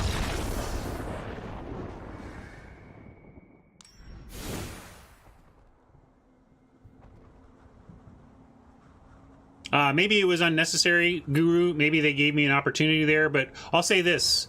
I'm always paranoid, right? Like, I'm gonna... when I realize I've made that mistake, I'm always gonna go into full control mode just so I don't screw it up. But yeah, maybe it was not necessarily in that specific spot, but it is a good thing to know about. In particular, oh, here's the major use case for that tip. Okay, let's say you have Law Rune Enforcer, and you're attacking with a bunch of important stuff, and your opponent casts a flash creature. While that flash creature is on the stack, you need to press full control. Then, if you let that thing resolve, it will not stop, and you'll just plow right into the flash attacker. If you have something to do to deal with a flash blocker, you need to put full control in while it's on the stack if you want to have the chance to do that. I think that's a mistake. I should reach out to Jay Parker and express that, because I think I don't know if they fixed that. Maybe they have, hopefully, but I think it's a major mistake to not add in an attack step stop if your opponent does something during your attack step. So, spent that time yammering, and now very little time sideboarding. Do we want to bring in stingers or spinners is generally the question here. I only want spinners if we're really worried about blocking attackers. And I'm actually going to just let it ride here.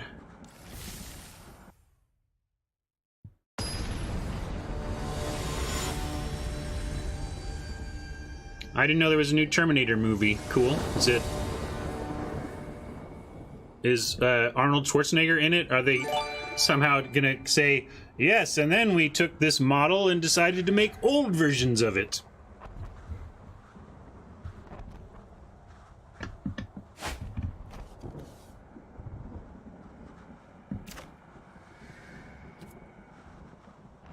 Maybe they'll CGI Arnold to look like he did in 1984. This looks good.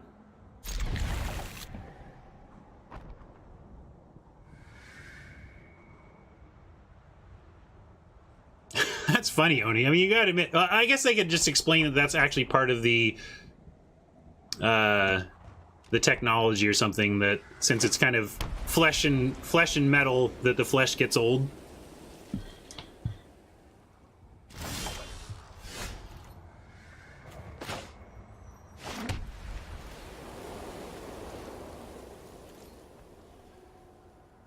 CGI Arnold and CGI Leia can go hang out in the Uncanny Valley together. Yeah, while they're hanging out with the Whitney Houston and Tupac tour.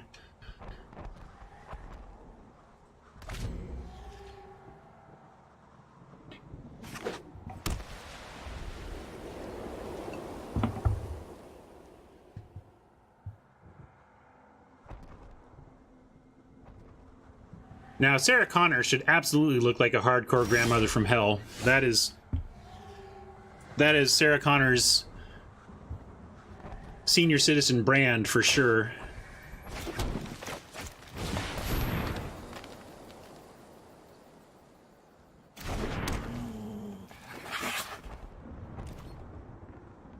Oppo pausing here could mean they have the +2/+2 or +1/+1 counter, first strike, gain 2, whatever.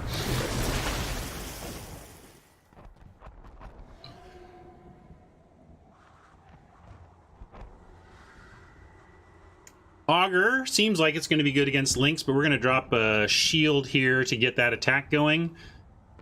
We could drop a Pegasus, actually, to get a similar power level, but we get 3 in now. What's better? Light Shield onto Lynx now, or Pegasus lifting Lynx next turn? It prevents it. We get nothing in now as opposed to 3. Then next turn we get in 4 versus 3 now, and then next turn maybe another 3 plus adding. Yeah, maybe he's on full control. That's another thing. If it's just constantly pausing, then they're doing the full control thing. Let's do Light Shield. I think that feels correct. Especially with Prison Realm, because then we have the backup plan of possibly Prison Realming something that holds back the Lynx next turn. But I think we're going to do Pegasus almost no matter what.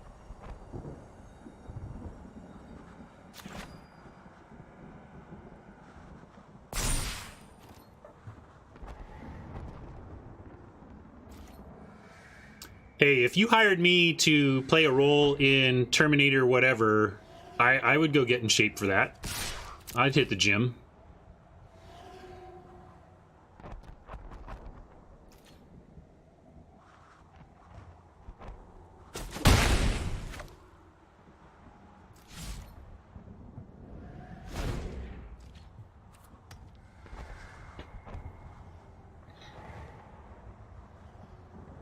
I didn't properly cheer the swing and a miss on Augur of Bolus. It's not unplayable, and sometimes a 1/3 for 2 is in itself kind of what your deck might need, but the hit rate on Augur is pretty low, even in decks with reasonably high non-creature or instant sorcery counts. Double Prison Realm, but not needed yet on the current board unless they have something specific. I'm gonna send in the Lynx. And I guess, wait, like worst case, they have the +1/+0 and still can't trade, right? Even that doesn't help, so I think we're good. No, I guess it would work if they put it on Augur and made the Sky Strix bigger. Is that a reason to not attack? No, it's not. I don't think most people play the cantrip instant. Although Augur suggests maybe they're on a higher quantity of that than maybe normal. Banana Jack asks, what's the plan for tomorrow? Are you going to draft a bit and then jump to standard with Jay? Absolutely, that is the plan for tomorrow. We're going to draft a bit and then bring on Jay Schneider. For those of you still here with me from the raid, you may not know that on Friday afternoons around here, we've started bringing in Jay Schneider, the designer of the original slide deck, and another former R&D'er, for some deck brewing. We take an approach where we are both trying to find an edge in the standard queues with some brewing type decks, and we also take a look at how to approach brewing and deck building from a free-to-play account where your resources are not infinite.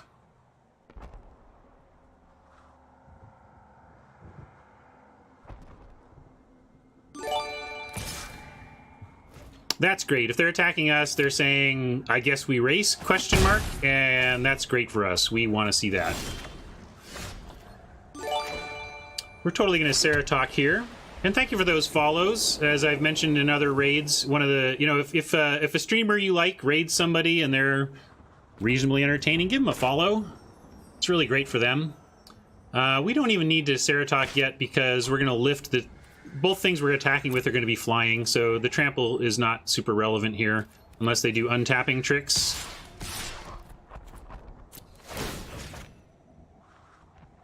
I've done some pretty low creature count decks in this format, Suratemi. That's funny though. I don't think I've done 6.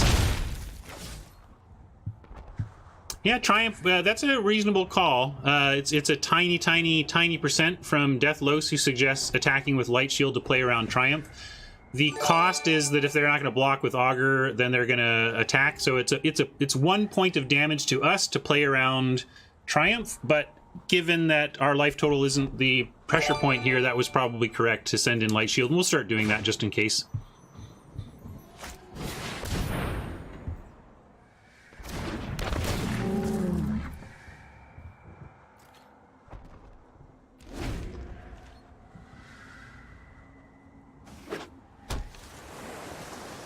Yeah, they might have Divine Arrowed the horse. Nothing we could have done with Light Shield would have stopped Divine Arrow anyway, so...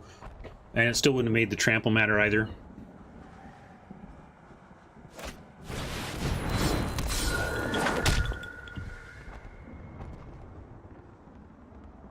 We've got a Prison Realm for that Conjurant, and then probably a Scooping Opponent would be my guess. Heck, if we get a second land, we can double Prison Realm, and then... I don't see how you stick around. In fact, they're just dead now. If we got a land, they would be just dead. I think they're going to scoop to this, is my guess, but let's find out.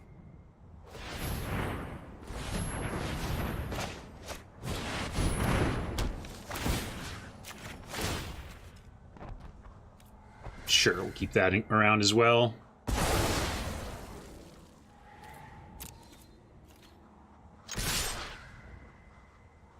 This time, the Light Shield attack is not relevant.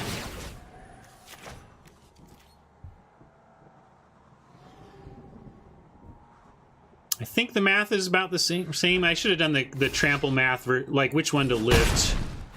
Like, we get 6... Did it matter? I don't think it mattered. I think it was the same amount of damage. But I should have done the math to be sure.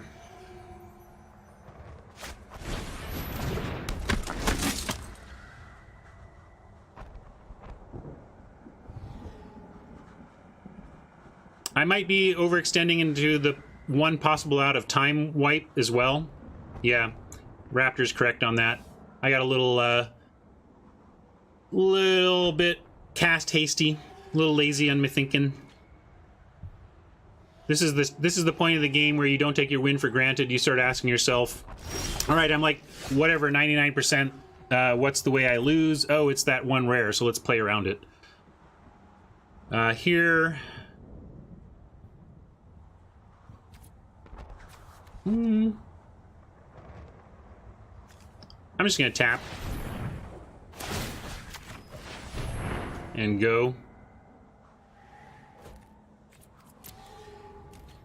Now we'll do the Light Shield insurance.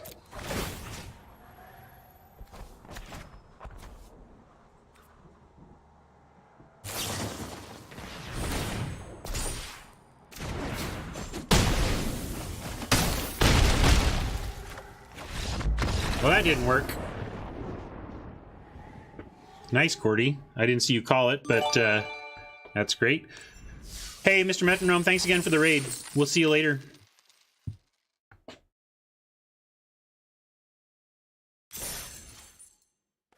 Well, here, I need to add Mr. Metronome to my viewers to make sure I can raid back sometime. I don't think I'm following Metronome. Let me go do that right away.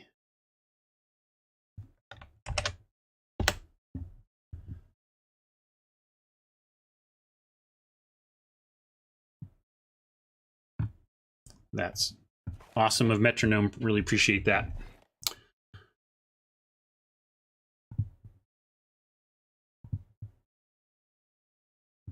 That sounds right. I think so. So... let's update our record and get back in. Nice to start 2-0. We have some gems banked. The other thing I would mention to Metronome viewers is that we play on 2 accounts here. We play on a free-to-play account where we have only spent $5 on the welcome bundle, and that's this account. And our goal here is to draft once a day on stream, so 5 days a week.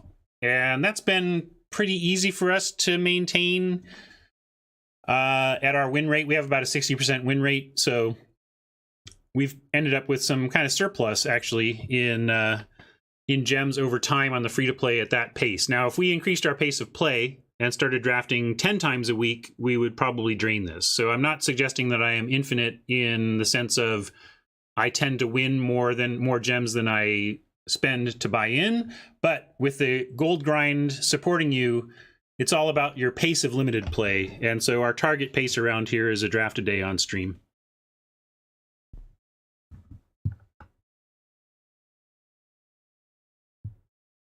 You like the follow sound? I just went in and tried to change it to something else so I was not having those defaults. Alrighty, let's see if we can. And because of that, we're always a little more tense about our results here on free to play, because the results dictate whether we're keeping our pace, and so we love getting to the 800 just to get that piece of it back. But this is the dream. I'll take a 3-2 every day. Like I have competitive aspirations. If I randomly spiked a tournament and ended up on the Mythic Championship train or whatever, fantastic. But my fundamental is just trying to get to 3 wins in best of 3 draft on Arena. Like that's what I really want to do.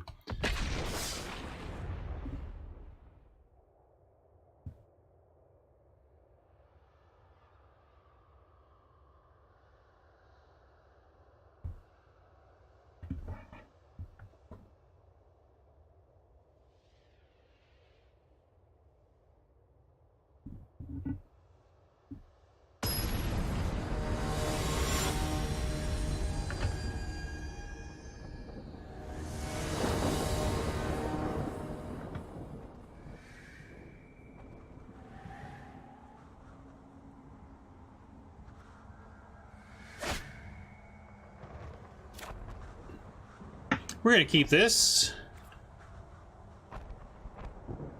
Depending on what they do, Grateful Apparition into Courage can just be a stop this or lose kind of play. And we picked up in a 1-drop to cast. That's awesome. We'll see, though. See what they offer. Nothing, you say. Nothing, you say. Well, let's attack. And Apparition.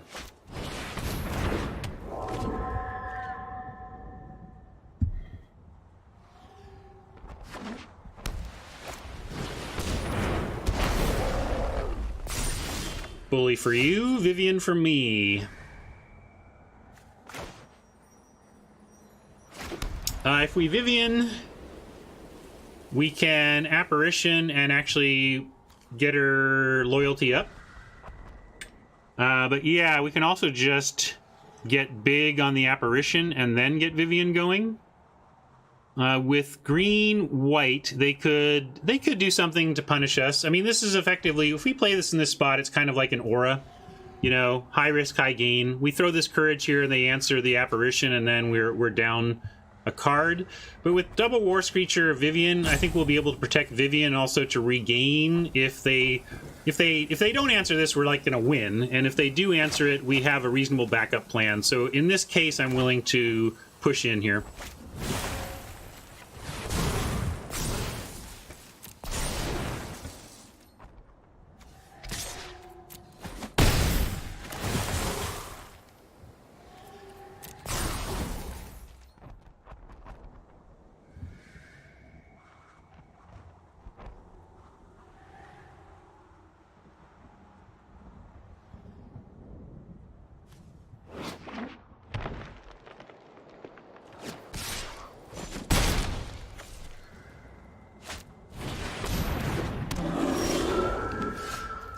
Yeah, Nick's observing that that's a safer play in game 1 than it is in game 2 when you've shown them that, and they're maybe ready with put flyer on the bottom.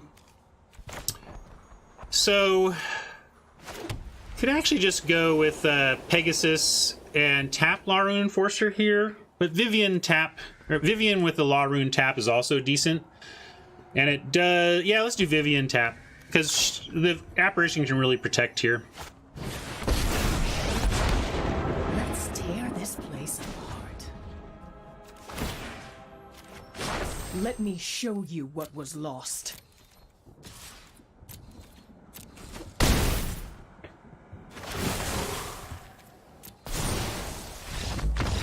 All right, that was enough for Oppo. A lot of early conceding in this format, but we'll take it.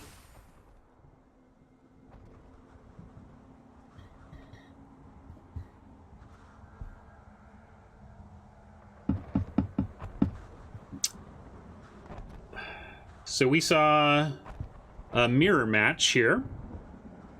Maybe means the snare spinner is better here than it might otherwise be. Maybe means Crawl Stinger is good. We just haven't seen enough from Oppo for me to understand how we want to approach any of these swaps, though. And I think we should just run it back. So that's what we're looking at here. Yeah, I'm going to run it back.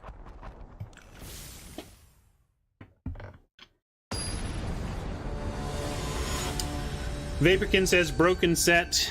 Proliferate snowballs. There's a lot of snowball-y type games. It's not even necessarily about always rare bombs or whatever, but often the games that aren't over quickly because of some busted rare are... And that one did have Vivian, but they're over quickly because of busted synergy. Pretty far off from Nissa, but War Screecher into Light Shield is worth keeping here, and when we get to Nissa eventually, we'll be pretty happy. This is a lot of land, though. We are risking a flood out here, especially a Plains flood out. But I'm not willing to throw this back. It's got a 2 and a 3 we like, so what are we asking for?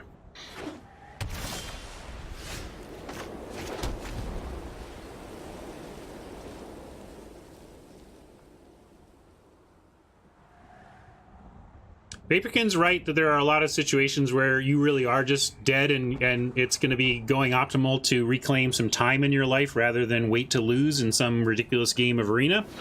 But I also think people are way over scooping, and this is a better 2-drop for us to play because we want to get this Light Shield going, and we'd much rather have a 3-2 first striker than a 2-4 flyer, although the 2-4 flyer would be good as well, but it may change based on a play here. If they play a Light Shield of their own, for example, we would go War Screecher and try to get big instead. But here I like Light Shield, and then next turn we have at least a 2-spell turn with War Screecher and Pouncing Lynx. If we find a Forest, we can cast Mowu, but that possibility is not going to like delay me from casting the Light Shield. I like what you're thinking, Deathlos. Let's go ahead and top deck 2 forests. I'm with you. I'm in. Plan A, 2 forests in a row. Ordered by Deathlos. We'll see if the Shuffler is taking requests today.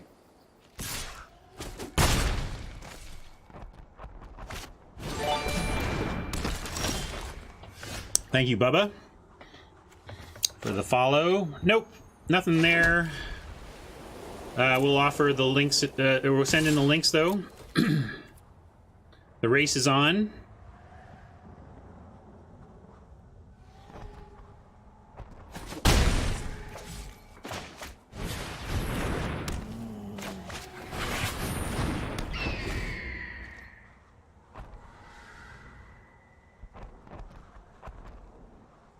Couple lands away from, one more land away from being able to get the Screecher activation online. I have not ever activated a Screecher before.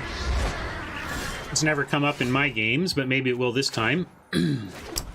There's a Law Rune Enforcer that's not the worst for us. Let's figure out attacks, Ryan, before you get hasty and cast stuff.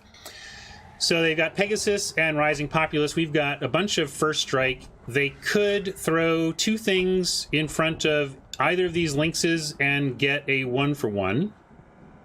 Is that acceptable to us? Maybe not being on the verge of War Screecher pumps. Yeah, we do have to keep that in mind. The Populace could block the small links and Bully block the big links, and then Populace gets big enough to eat the small links.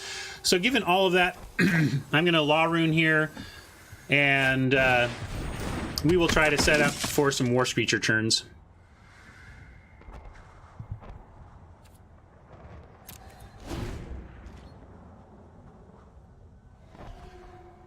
I don't know if they saw what Nick was seeing, but he's right that it's too dangerous.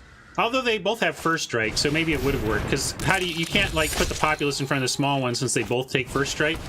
I still like waiting to try to activate War Screecher with all this first strike. Ooh, we even get more here, but one green we could really work the Mowu angle.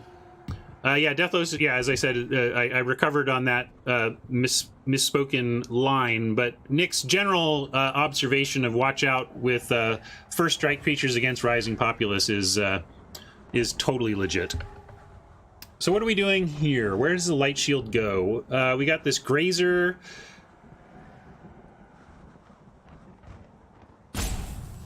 I think we just want to add to the Lynxes, though. Because then when we do find another land, they're going for 4 first strike. You want to counter on a counter on the Screecher, huh? But it doesn't get it through the Grazer, and I think my long-time plan is to be tapping this, not blocking or attacking with it. So given that, I think the only thing that really makes sense to me is the other links. And then we're gonna tap something down before our untap. Probably we'll see. We'll see what we get. Tap.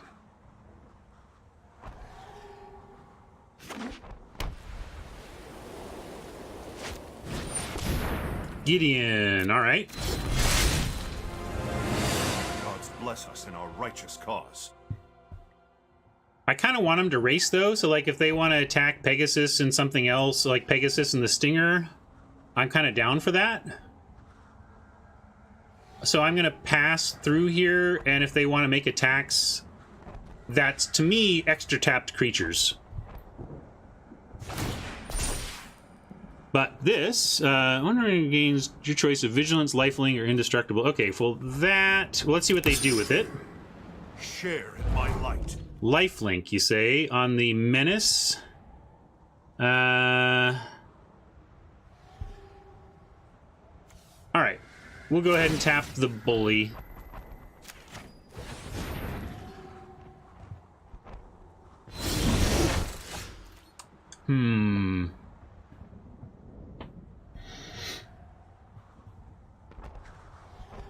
Well, now I think we got to do the attacks. We have the first strike plan. They can do the double block, but I'm not going to wait on War Screecher here anymore. Are we attacking Gideon? This is starting to get complicated, and I got to make decisions before my clock runs down. If Gideon gets up to 6, the exiling is real. Yeah, I think we start to go after Gideon here, and we can even do it from a tap the Pegasus and swing position.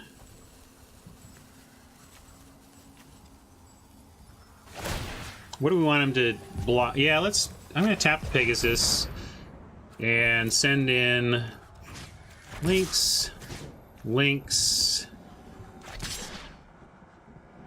And there's not really value in the Screecher, although it does take away their ability. Like, if they have to put the Grazer on the Screecher, that's one chumper that they can't throw in the way. So yeah, we'll add the Screecher too.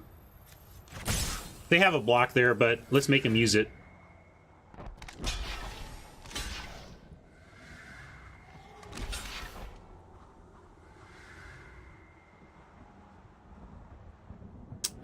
Which one is more important to kill? Probably the Populace?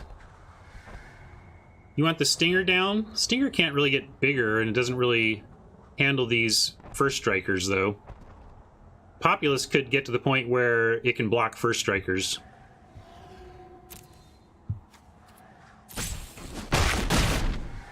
not frighten me.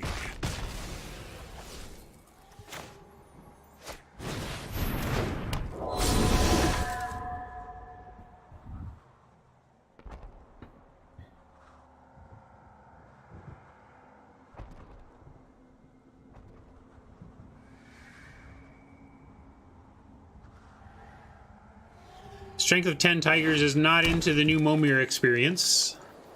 If this wraps up in time, we're going to give that a try and find out for ourselves, but I tend to have Your light will patience for clear the Momir of darkness. about 2 matches, 2 or 3, and then I'm just out. So yeah, I don't know about grinding my way to cosmetics.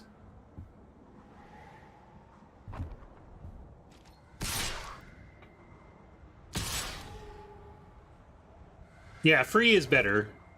Like, I was completely done on Momir before, because it's like, yeah, it's you know. Well, they get the life link, but we're gonna throw the blocks.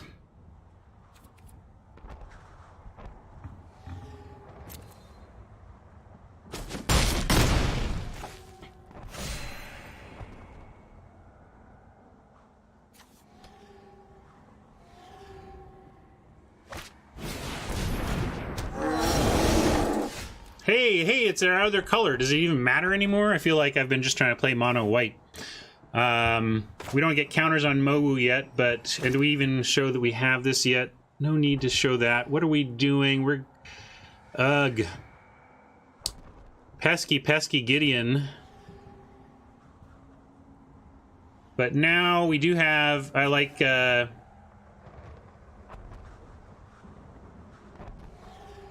And maybe we need to tap Pegasus, send in flyers at Gideon. One of them connects. How important is hitting Gideon here? Oh yeah, we're at 6 mana. We can pump with Screecher. Does that help us? What does that do for us, though? Because we can't use that if we do. Well, let's play this. Because we kind of need to tap Challenger Trolls and stuff now. I think we're on Mowu. I want to cast this so I keep my rope going. And I think we're on Mowu Pass, actually.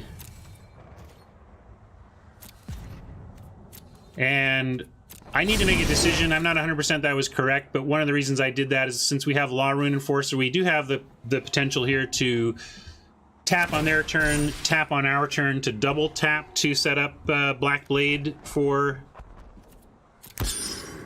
the Troubles. And Indestructible. Would we like Oppo to attack with a bunch here? Or do we want a Law Rune now? Because if they attack with a bunch, they could lift up... I mean, they lift up the Troll, and we take 8. But that doesn't kill us. Gideon's super annoying. Yeah, I'm not sure what that was about. It just makes me want to either take it in the air and, like, tap down Gideon. Troll has lifelink? It doesn't. It just has Indestructible. That's why we were a little bit thought that was a little bit funny. I'm gonna tap Gideon and dare Oppo to commit to a huge attack.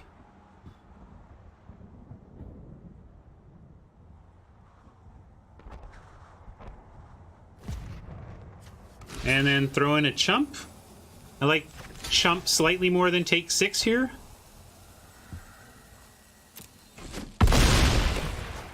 But I'm also... I don't have a great plan in mind here. I feel like I'm reacting and not finding a winning line.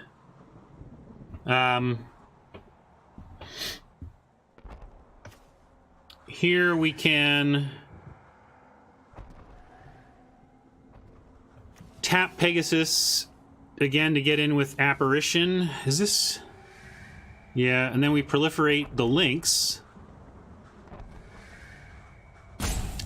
Might be worth it just to get that links proliferating. Yeah, Grazer bounces Apparition. Oh yeah, right. They won't take. We won't get the. We won't get it because they'll choose that block. I still. Tap Ceratok and threaten out of activation. How do we do both of those things?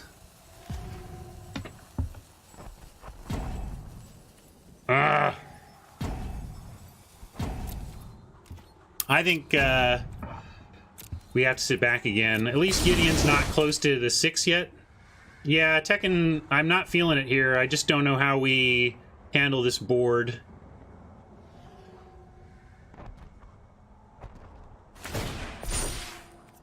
Let's see what they do this time. Prepare for battle. They still want the indestructible. Oh, we have a Mowu. Alright, can you have both?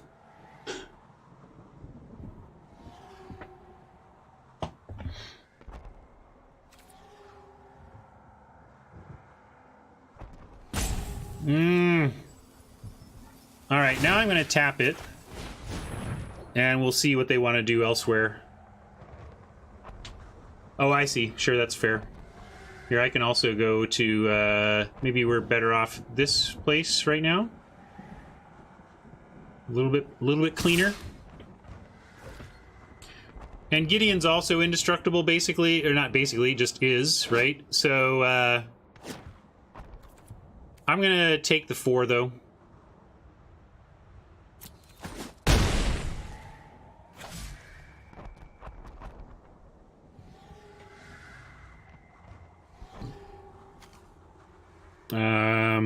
Does Nissa help? We get a forest here. And note, this is our land coming back the other way. We were running 16 land and decided to go 9-7 because our demands on white are just so high. But it's now, this was the risk, especially with Nissa, that we don't have what we need to take care of Nissa. That really is backbreaking. We're now kind of in chump mode. I don't want to be an early conceder, but I also am not sure how we recover from this. Let's leave up the War Screecher activation, though. And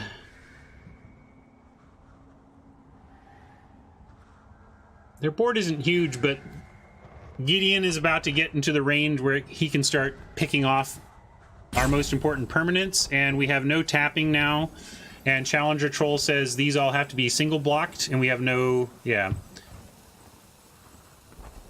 Oh, I'm sorry. Their board is... Colin is now more depressed than he was before the before the strike. So yeah, I don't think we have a good line, but I'm going to leave up all of our mana on this Screecher activation. Let me look for outs. How do we win here? Courage in Prison Realm. Probably starts with like back-to-back Prison Realms. I believe in you, friend.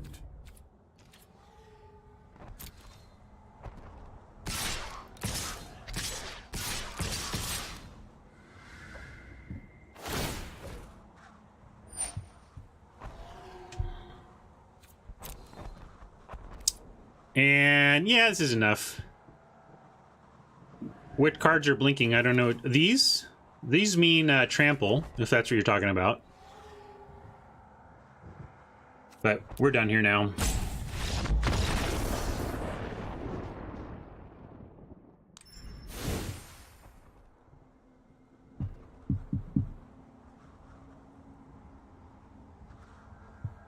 We have some reasonable tools for the cards they showed us.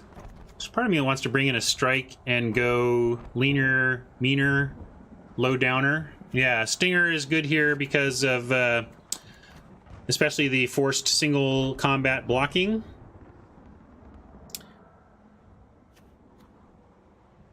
Got to cut something for it though, which is always the tough part here.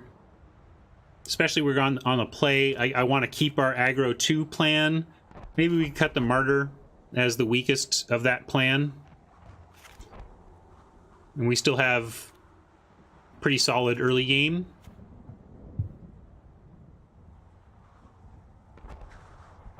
And if we brought this in, I just don't know what I would cut. I don't think it's quite good enough.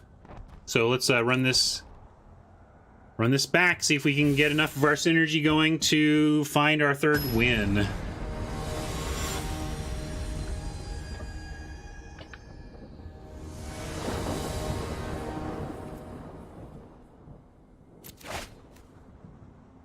Okay. Really want a third land here for the bully, but I like this start. There's a third land. We'll start on links. May wait on bully because we have Mowu. Let's see about how this how it unfolds here.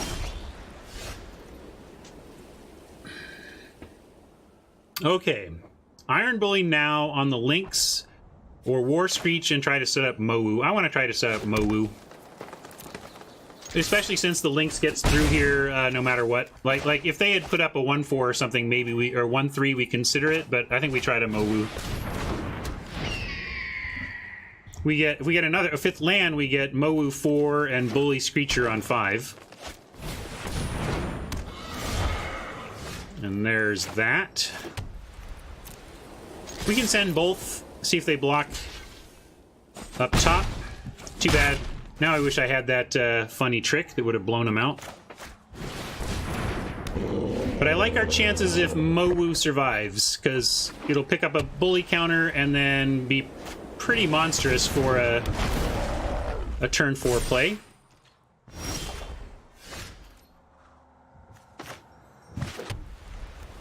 And then we get Screecher activation next turn, so that's neat as well.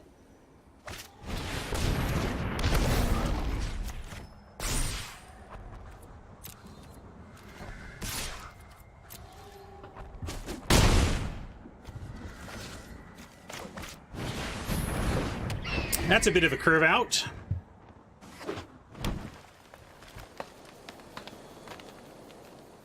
See what they've got as an answer. This is a big turn for Oppo. Alright, they had the strike. That was huge for them.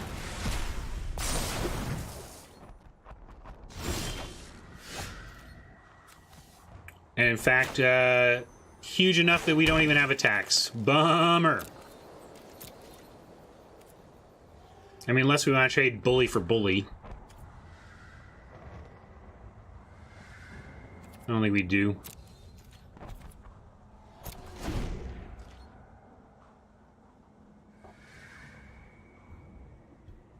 If they come in with the Pegasus, we can consider trading off a Screecher for it. But it has some risk as long as they keep land up. But if they bring in Pegasus here, we'll definitely double block and try to trade. They are not interested. We are missing.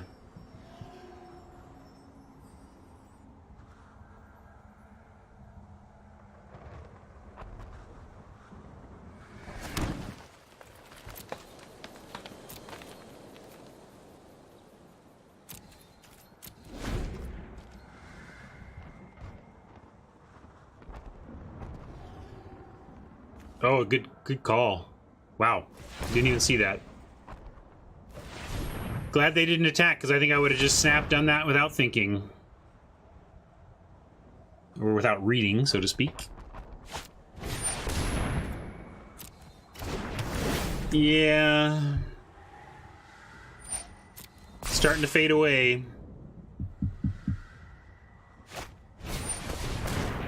Losing to the Arboreal Grazer deck. God, that card is terrible. Don't play that card, people. Don't play that card, Oppo. Lacos Poland, I don't know what you have in your board, but I would bet great money that I'd find something in your board that I'd rather have in the deck over that.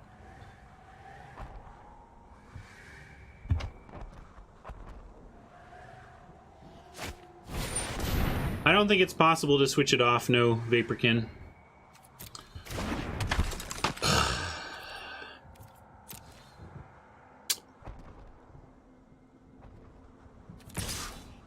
The all-in Mowu failed, and now we are kind of looking for answers and not going to block anything here. Maybe we just need to get up to double War Screecher activation, then we got it all locked up.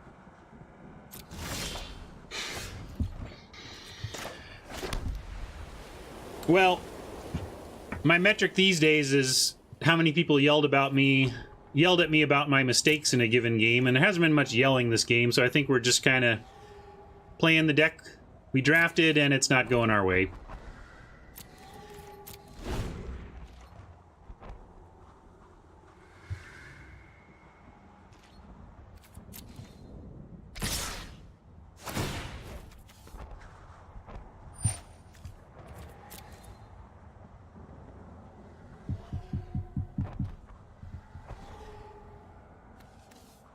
Four, 9. I guess we block here, though, at least, right? And here? I don't know what they have. They may have a blowout combat trick or whatever, but we could also go... Let's see. What if we did like this, and then we activate this one? I think they're up to something and this isn't going to work, but this feels like the block.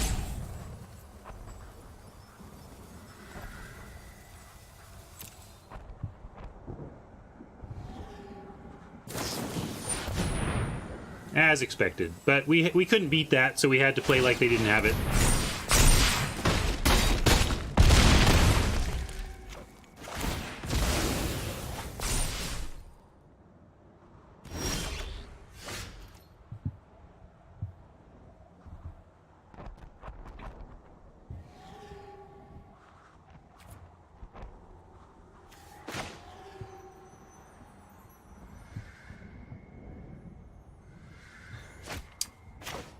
Here, we'll annoy them. Boo, boo, boo, boo, boo, boo, boo. All right. That really stunk. We had a great start and had the win. If they couldn't answer that, they specifically needed that removal. I think we saw nothing else from them that would have answered Mowu in time, I don't think. So they just had it. And we have to take our first loss to the record. God, I hate losing to that Reach Cat. Such a bad card. But it's kind of like losing to a mulligan. It happens.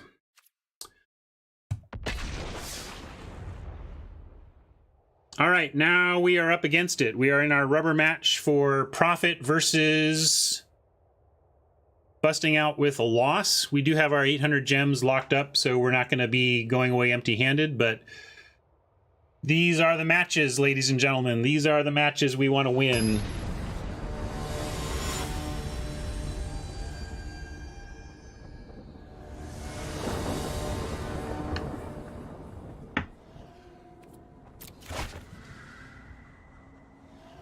Gotta keep this, but we really want to see some creatures on 2.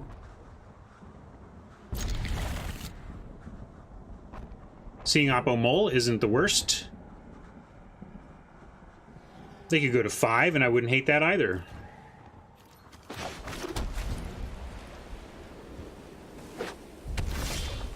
No 2. Would really love something besides a Prison Realm on 3, though. Something? Something? Alright, I'll take it. You're late, Martyr. Which is what I say to all my cards that would have been perfect the turn before.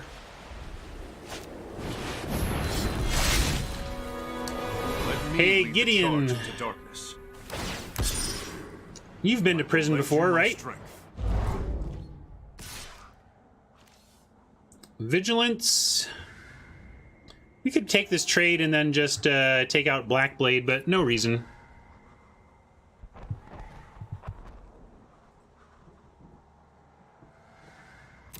Actually thinking about whether we go Mowu. We don't necessarily need to Prison Realm now. We could Mowu, and then we have Prison Realm War Screecher on 5. Two Gideons in a row feels bad, but let's give Oppo some false hope here and just max out our mana. And then next turn we have a nice Creature Prison Realm play.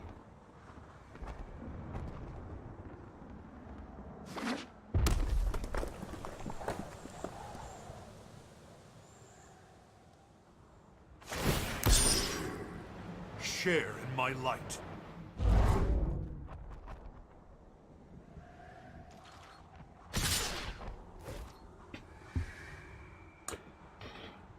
So lifelink makes me think they would do something to take out Mowu, but we don't have actually anything in hand that's going to put a counter on Mowu yet.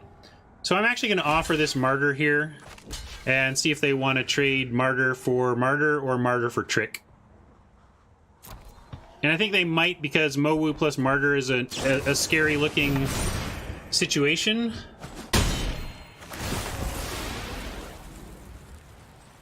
And I'm happy to get that Trick off the board. And we'll submit 0.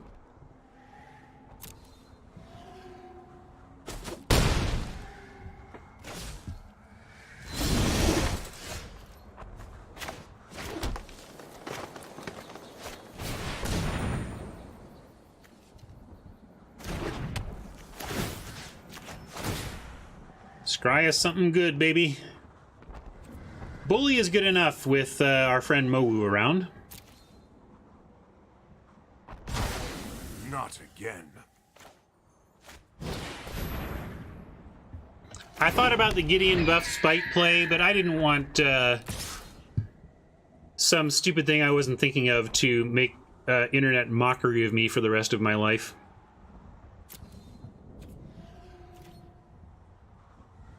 Huh, they're pausing. Note that pause. That's significant. Do they have another battlefield promotion? We keep that in mind here.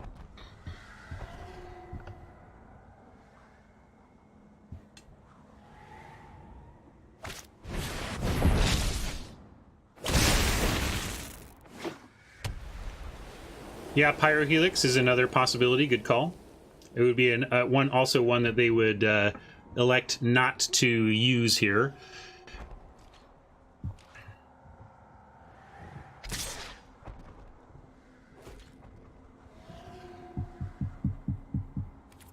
Nah, can't do it.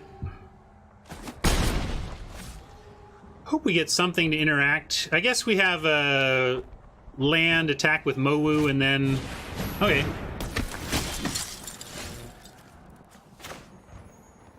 We can just make it a straight... I was thinking of being tricky and, like, being able to pump Mowu, but if they're going to do that, let's go ahead and bully now.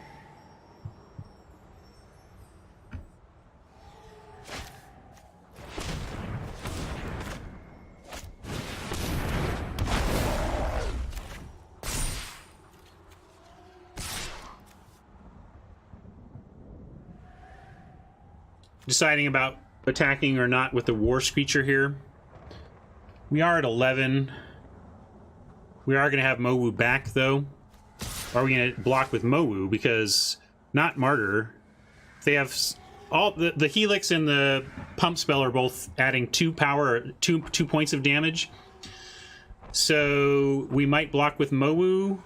So I'm going to go ahead and attack with the War Screecher as well.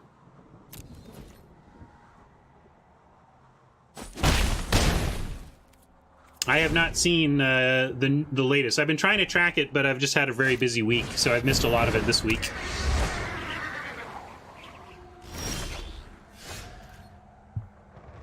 Nissa, can you help us win this game? If we go... So Nissa on 5. If we leave a Plains up and we untap, we get 3 mana, which is not enough for, like... casting the Griffin.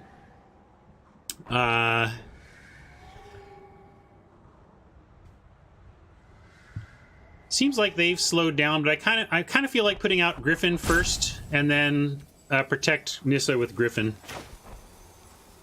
And in that case, are there attacks? I don't think so. I think we're just Griffin pass. And they keep pausing. I think Pyrohelix is an interesting call. They can Pyrohelix their own 10th district also. We should keep in mind to give it a counter if they want.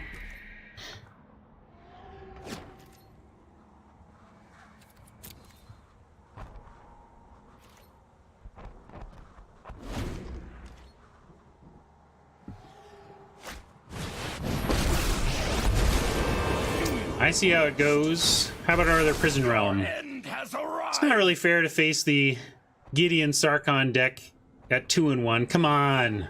Of course, we're the Vivian Nissa deck at 2-1.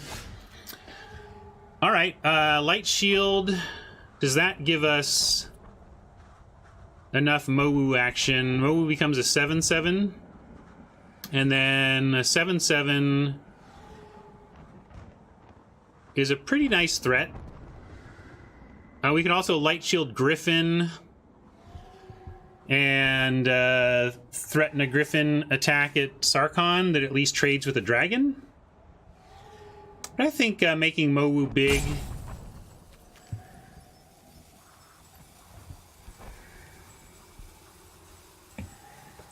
yeah, we can also just do that to block the dragon. That's more defensive.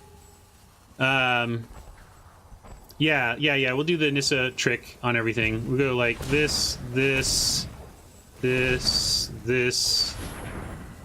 Oh, no, wait. Z. We need like this for then Nissa. I will protect the virtue of this world.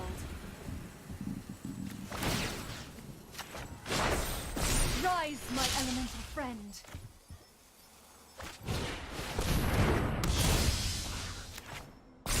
All right, I like that line. Stay on defense. Screecher's gonna be active, and what has trample? Mowu has trample, but not the Griffin.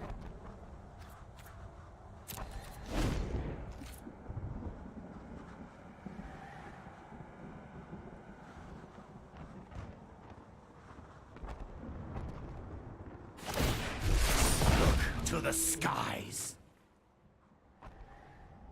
I don't know how you found a way to have the land untapped and the Griffin ready. I didn't see it, but maybe I missed something.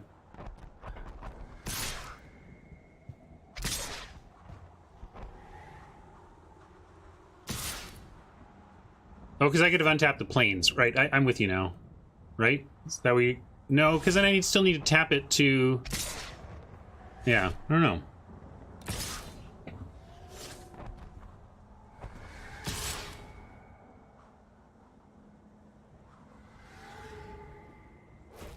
Okay, Oppo is coming full on at us.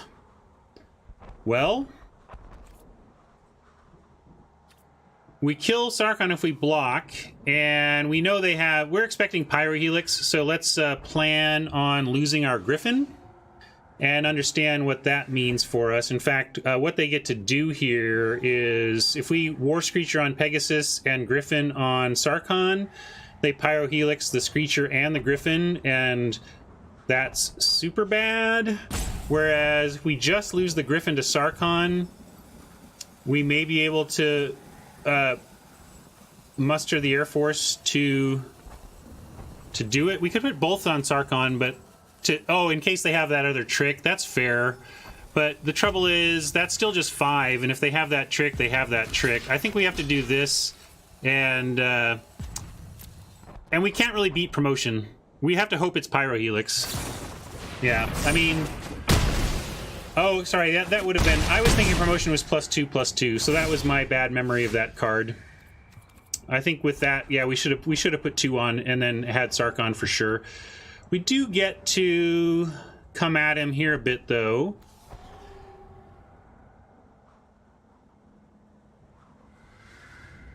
Yeah, that's true. So I still should have known. Maybe I should just read this card. Ryan, take a close look at this card. Remember that it puts 1+1/+1 counter and gives first strike. I think this 2 life throws me, and I've been thinking. I think of the 2 life, and I confuse that with the +2/+2, and I should read the effing card. But we'll play this, and this kind of leaves us in a bit of a lurch.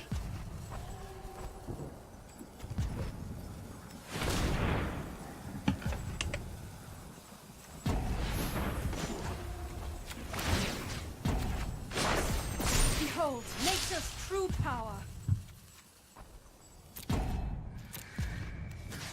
I think we do...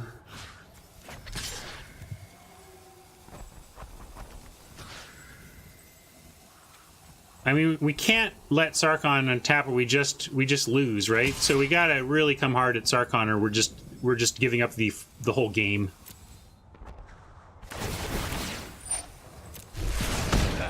Watch this. Listen to them roar. Come on. We probably lose anyway, but I know we lose if we don't go at Sarkon. So we'll do a math-free go at Sarkon. Maybe should have sent more, but we needed the Screecher back, so really only the Bully. We could have added the Bully as well.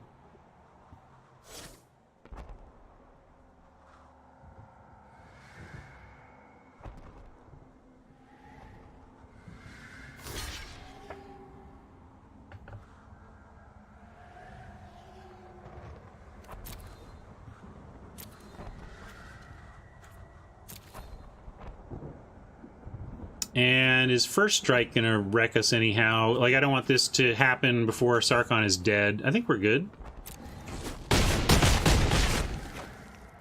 Go on, only human.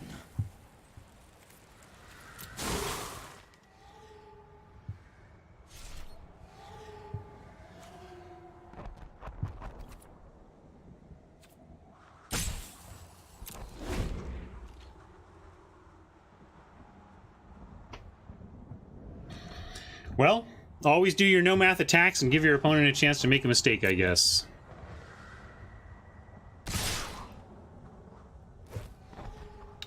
Not sure what our outs are from here, but we're going to go to 1 rather than chump and go to 3 or whatever.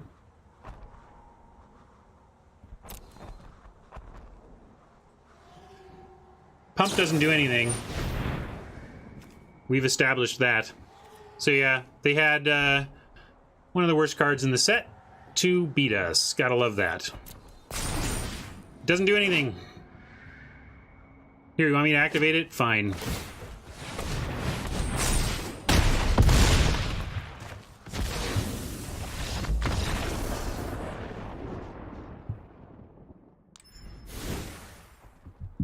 Huh. Man, on the verge of 3 wins, and now we're on the verge of only 2. But got dragons to deal with. I don't know if that means we play snare spinners. I don't think snare spinners are a good play against dragons.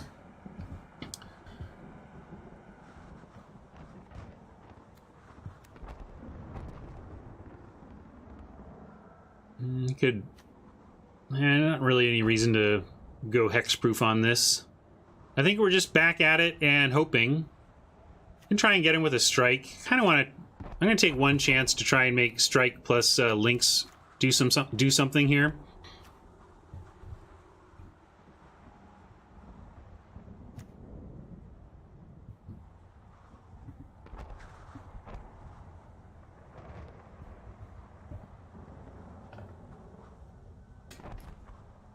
I don't see anything else.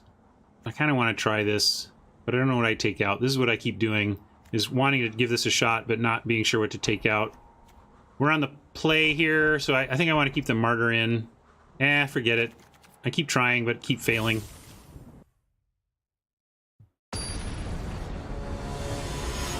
I don't know, Guru. I want to be aggro here. We're gonna try to be the aggressor, and I just don't like the spiders for that.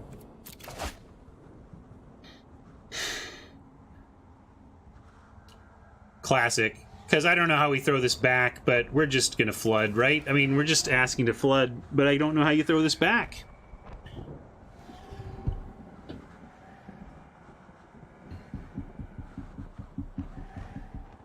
I mean, I think we have to. It's just, we may flood out and lose.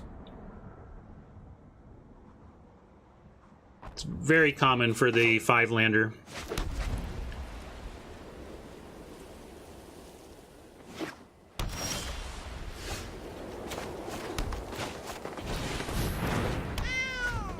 Start here. Maybe they'll miss on 2. If they miss on 2, I like our chances a lot better. Hey, and that's not a bad 3 to pick up. And they missed on 2 as asked for.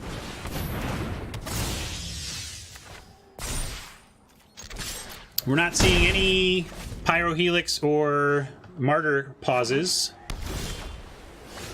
London Mulligan in effect, maybe. It's still just like... I mean, we're getting lucky and not flooding out. I mean, we haven't drawn another land. Amazing. Amazing that we haven't drawn another land. But I don't think... It's really hard to mulligan actual plays.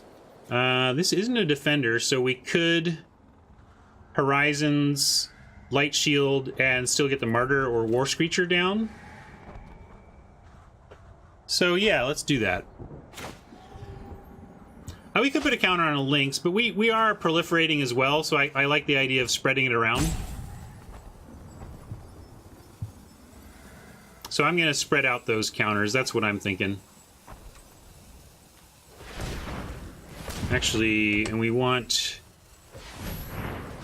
this on our forest.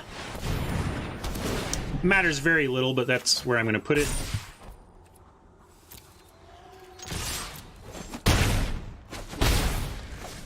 And Screech over Martyr, since we'll be able to activate next turn if we need to.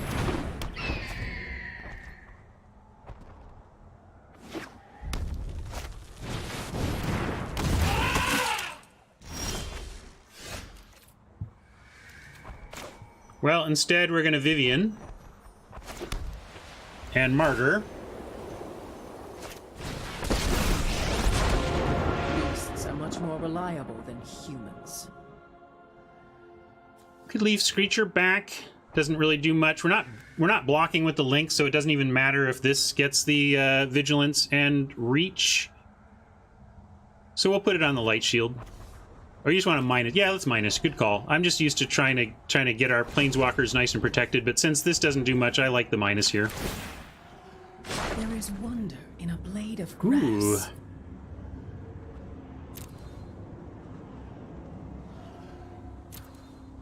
Flyer.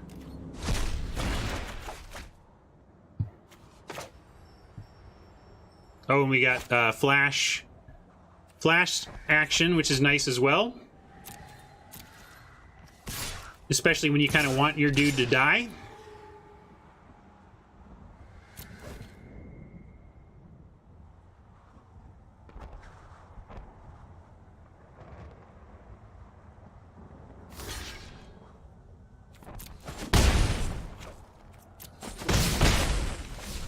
We could have kept the Light Shield back and prevented the attack, but I want to throw out the Martyr and actually just consider this 2-mana Proliferate.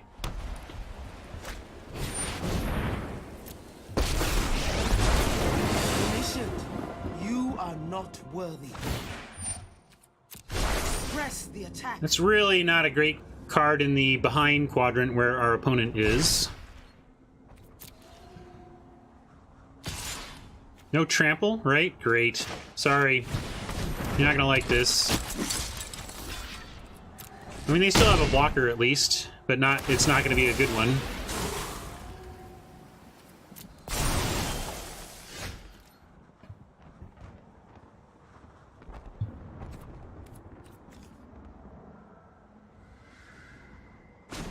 Now, we'll give something Vigilance and Reach.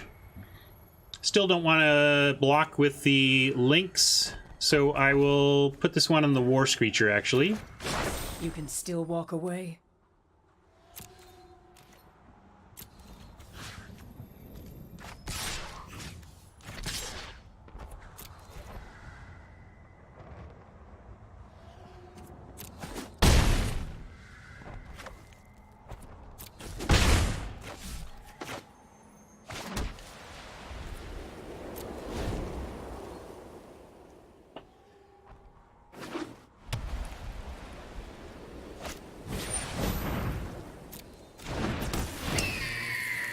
So they won't be dead to our flyers, which is what they were facing if they couldn't find a flyer of their own.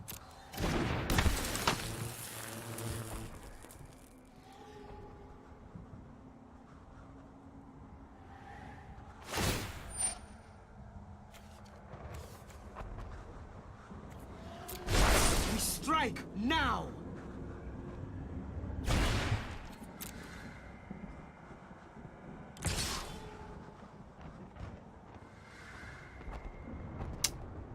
probably just give up the light shield to protect Vivian here.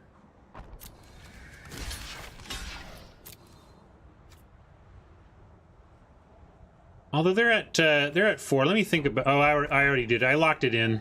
Locked it in. But we can save it with the Screecher. So we'll. No, I don't want to save it. I want to play the Griffin.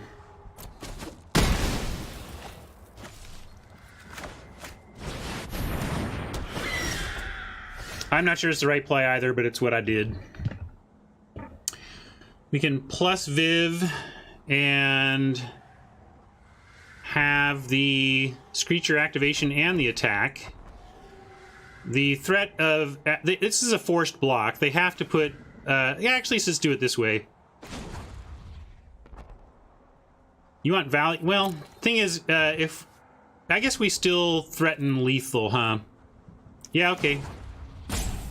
Let's look. Let's see what we get. Have you ever lost a home? How about... Courage in Crisis? Is that just... super win? Or do we want to get something longer term? Courage gives him some rough spots. Oh, I can't cast Courage from Viv. That's weird that she allows you to take that, right? So let's take Mowu. We can let this clock go down. We have a counter. Do we want Pegasus? I guess we want Pegasus. We just want more flyers, right? Because they can't solve all these flyers.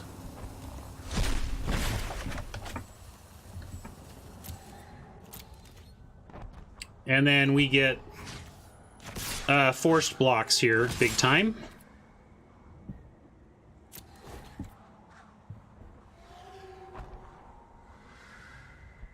Is this rest of the game? Or as long as it remains exiled? Just wanted to make sure that if Vivian dies, we can still cast our Pegasus.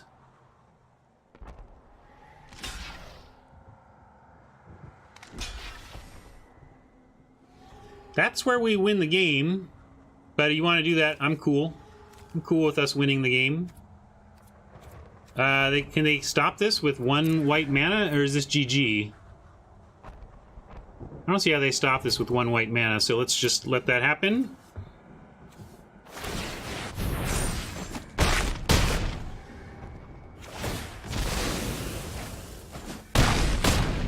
Yeah, I guess if they had... I guess Sacrifice was technically... That would be weird, though. I think we'd still win that game. Alright. We're still live to get our profit. Can we get our profit?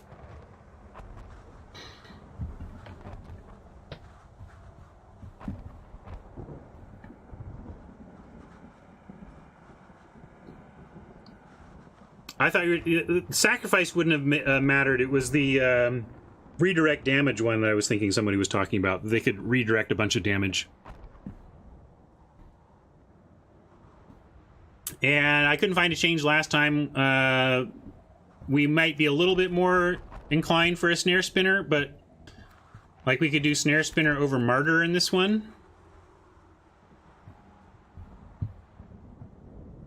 Because they are showing some flyers, so I think I'll. And we're on the draw, so I think I like that swap here this time. Let's give that a try.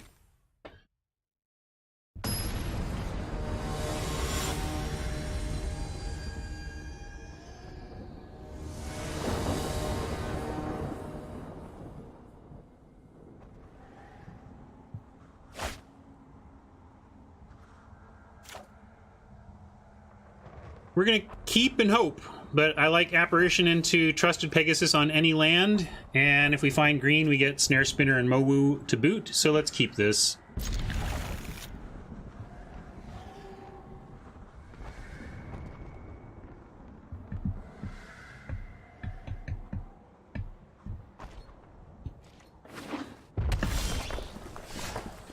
Hey, that's not bad if we can find a forest. Forest off the top, please. Yes! Ask and ye shall receive. But do we want Spider or Apparition? Apparition may get shot out of the sky, but if they don't, oh boy, is it amazing. I like heading Apparition into Pegasus, into Courage on Mowu down the road if we can swing it. Maybe we even save Apparition and just go Snare Spinner, Pegasus, Mowu, and hopefully Apparition comes down at a time when it's protected. The other option, though, is Apparition, Courage it, and then we have a 4/4 flyer, which is not going to be easy for our opponent's deck to deal with. So those are really our two lines here, is kind of all in on Apparition as a threat, or build up our board differently and try to use Apparition as a support for the counters we put on through Mowu. Yeah, and the 4/4 flyer just gets bigger and bigger and bigger.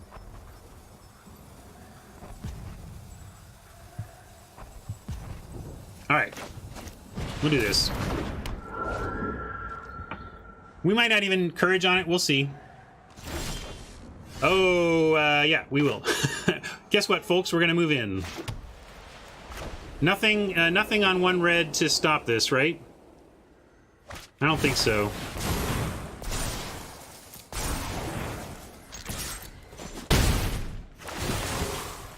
Whee!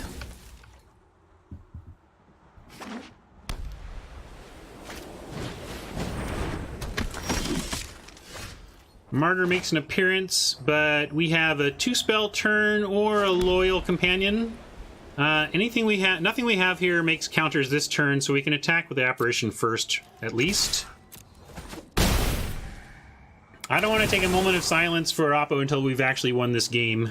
They found land. If they had stayed stuck, we could do that. But now, if they draw land off the top and prison our Apparition and have answers for other stuff, suddenly we could find ourselves on the losing side of this game. So I will not take our position for granted.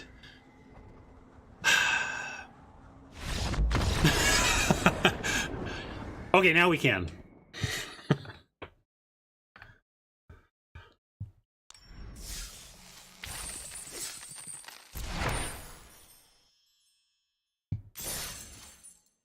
Hey, Prophet.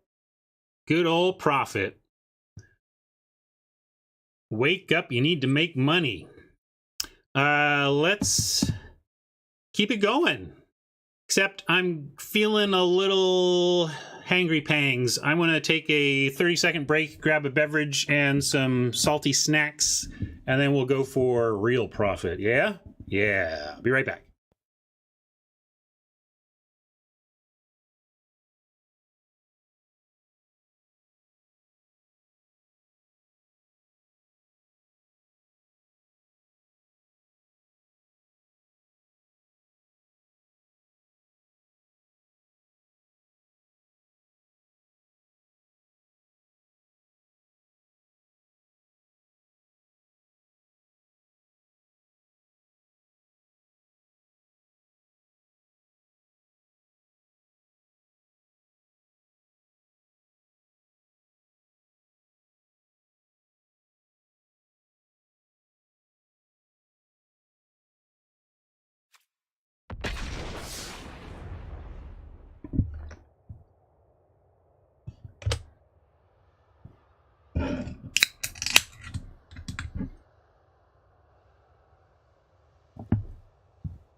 We've got Trader Joe's salted peanut butter filled pretzels.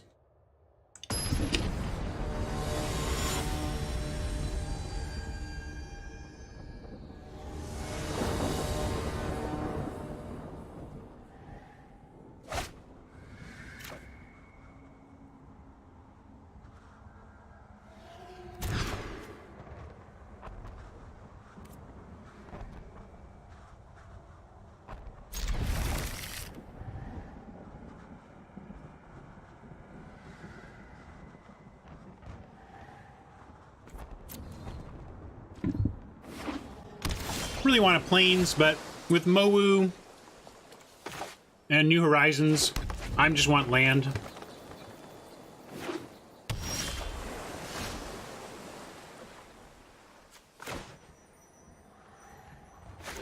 Two Mowus, not so helpful.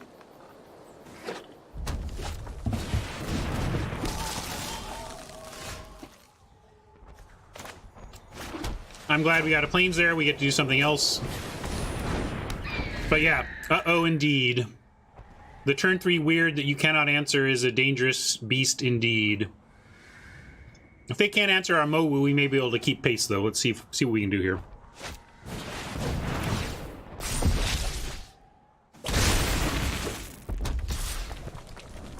But it's a pretty ridiculous card. If you untap with it and have just one non-creature spell, bam, it's a Centaur Courser, and then it just gets better from there. Yeah, we can expect some callously dismissed stuff here, but make him have it.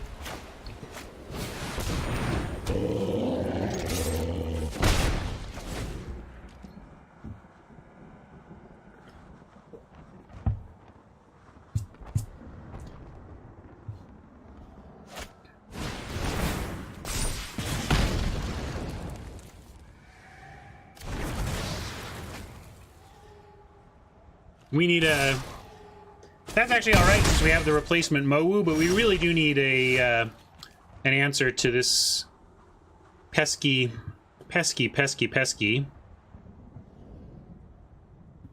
Weird.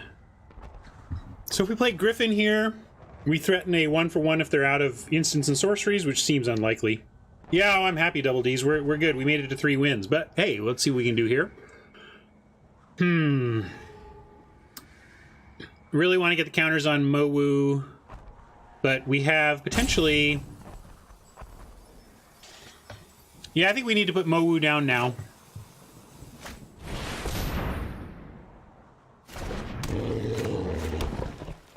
We're going to get battered around again. And I'm actually going to leave the Screecher back in case they kill Mowu again. I want to have something to block at least the army.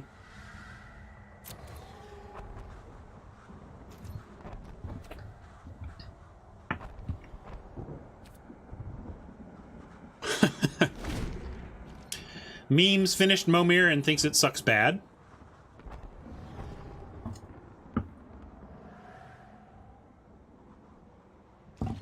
Mowu, come here, buddy. Come here, buddy. Hey, Mowu. Mowu. Oh, Mowu, come here. Well, this is pretty telling that they're all full of tricks, but let's make him use a trick on the Screecher and then see if we can't get Mowu big enough to survive here. Or big enough to trade with the weird at least.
We're only mostly dead. If they are on 3 lands and draw blanks, we have trade, take 3, drop Griffin, and bam, stable. I know that's unlikely, but this is why we don't early scoop. You gotta assume they don't have it and see if you are truly dead.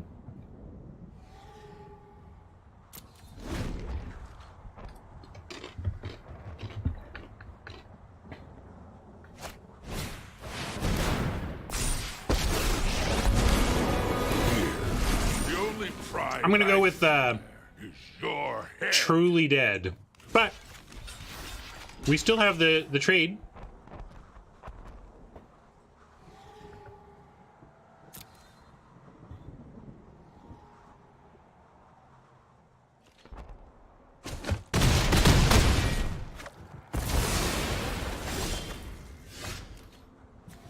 Not dead yet. No, we are. Stupid menace. We're dead.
Sorry, I said we'll put in a stinger, but otherwise try to keep fairly aggro.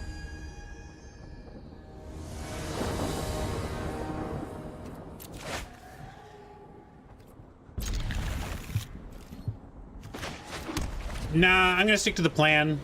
I don't want to...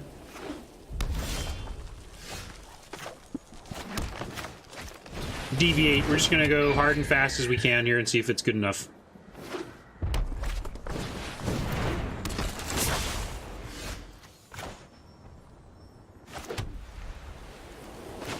We'll go Vivian plus. I went through hell to lose to you.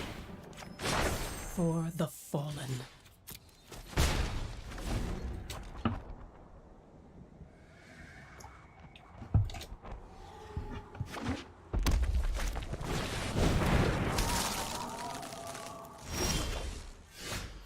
Well, I find that to be a little more useful. We're gonna get the weird out of the way right now. That means going up on Vivian again. Wait, you think nature is kind?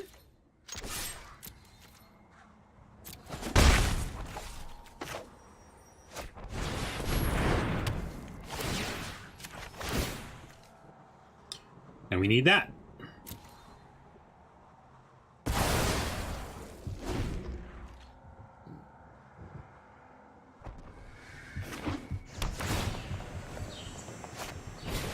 Interesting Plaza in the Boros deck. I wonder if they're splashing something. Or I guess it was... and now I'm forgetting what we saw in the first round. I know we saw red, white. Did we see any blue or anything like that?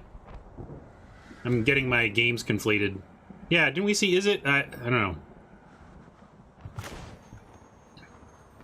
Yeah, good call on Vivian. We'll start that now.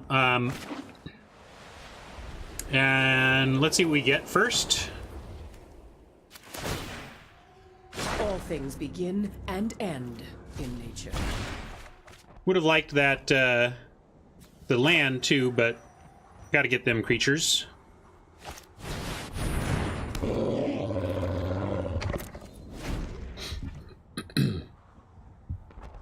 All right, it was that Aven. Somehow I was thinking, I got in my head that we were up against an Aven, and I put it in my head as the white Aven. Because I'm old, I remember things sometimes. Ooh, well, we can still block one of the prophets. If they don't have... if they have another instant, it's just bad news all over. Yeah, I should have flashed it in, right?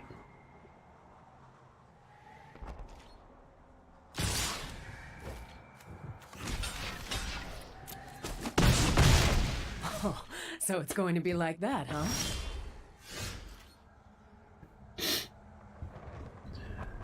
Law Rune. We're gonna push Vivian up here. So let's do that. You fight like a city brat. I don't think we're gonna Horizon here. I want to do 2 creatures. And we can do those at instant speed. So no need to cast anything here if we're not going to do Horizon. I'm going to remember my Planeswalker's static ability for once.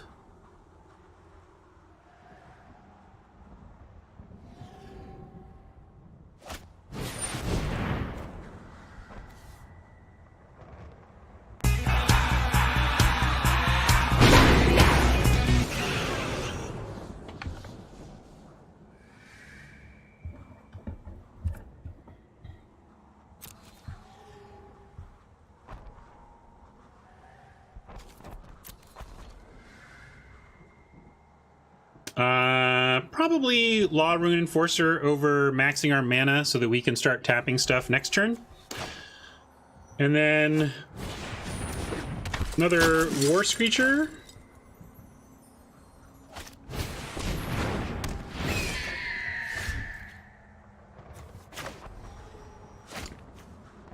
I'm gonna minus Viv. The mysteries of life are endless. Ooh, choice says. But we probably just want another Enforcer. We're a little short on mana, but 2 Law Runes is just gonna let Vivian stay around a while and hopefully grind our way to much bigger advantages. So we're going to do that.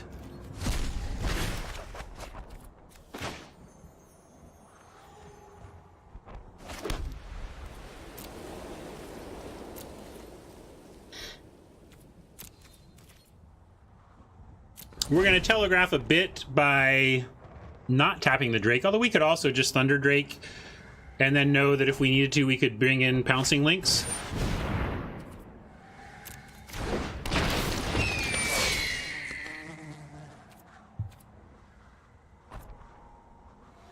Pouncing works as a first strike metaphor for me. You got to be a little bit loose with the direct translation of mechanics to flavor. And words to flavor to mechanics in this case. Second spell, Thunder Drake.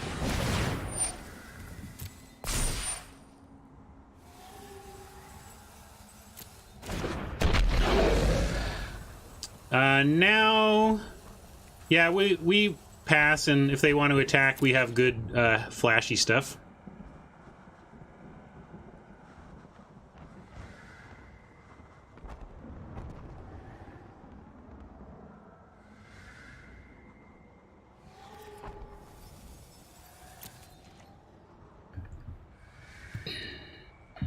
Here we are again, similar choices.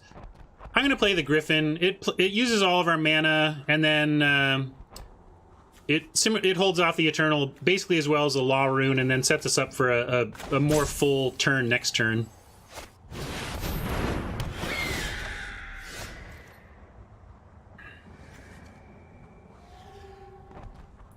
What happens if the Enforcer gets to a 4/5? It attacks in and can still be traded with here. We could make it a 5/6 and then plus it. That's kind of interesting. What if we do that?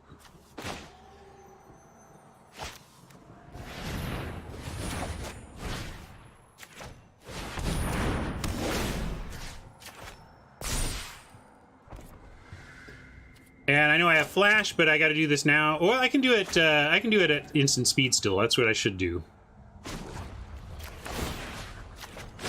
All things begin and end in nature.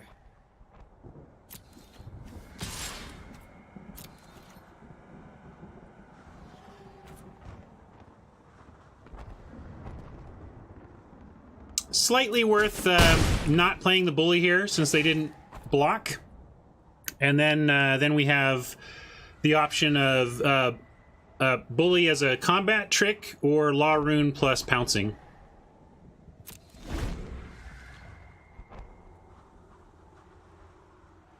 Or use Law Rune and pounce, or etc.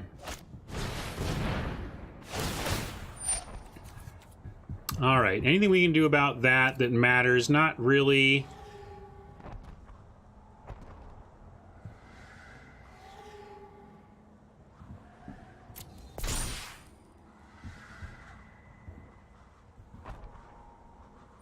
I thought, Hat, you were talking about something this game, like Callous Dismissal was worth an O snap. It's like, yeah, it's not good, but I don't know about O snap.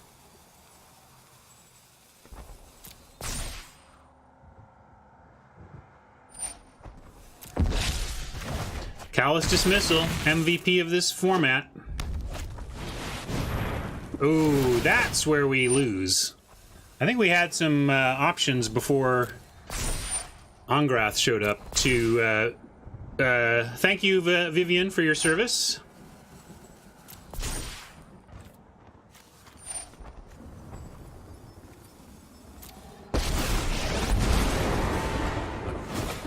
Please. Come on.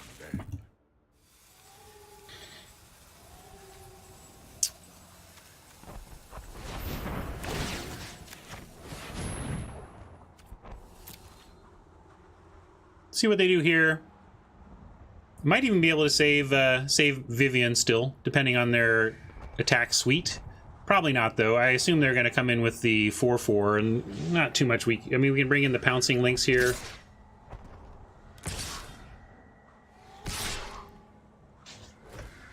Very interesting, though. They're going only Burning Prophet, this one at Vivian, and these two at me, which is I like that for us. We're gonna play a Lynx and trade for this profit.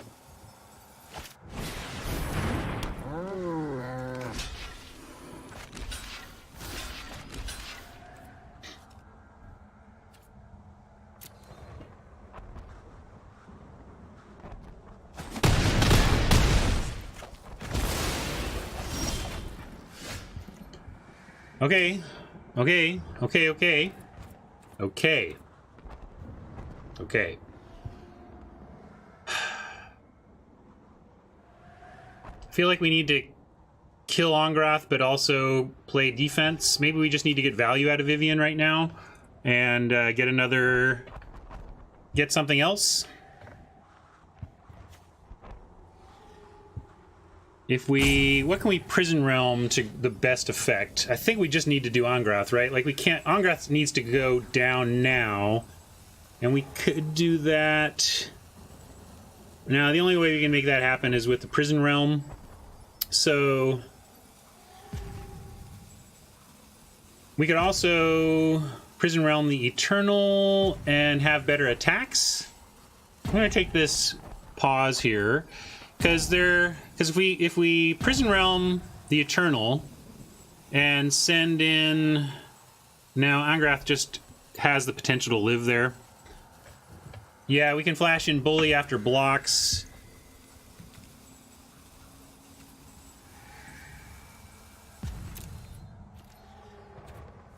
I'm going to send the Lynx at Ongrath. We'll see what happens.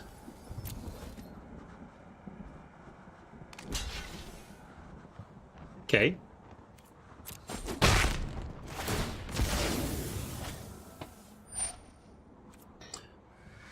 Now we can save... Let's go ahead and save the Lynx. And then Realm Ongrath.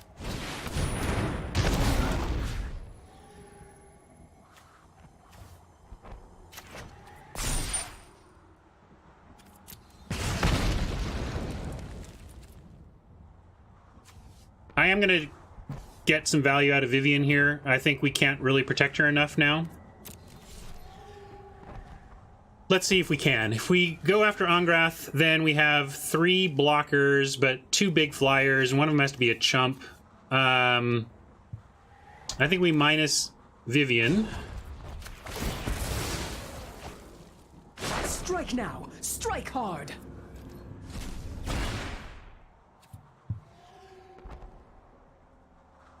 Yeah, we might just need to realm the big dude now. Probably makes sense. They're out of cards, so the other thing though is we have Law Rune Enforcer that can tap Thunder Drake, and we cannot tap the army. But then they make another army if we don't. So I think we wait.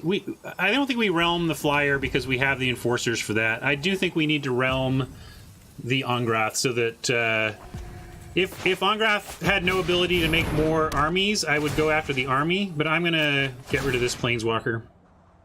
Apparition, does that do anything for us? We have Lynx with a counter on it, but largely we're not about counters right now, so I'm gonna make this go away. Make all sail for high and dry.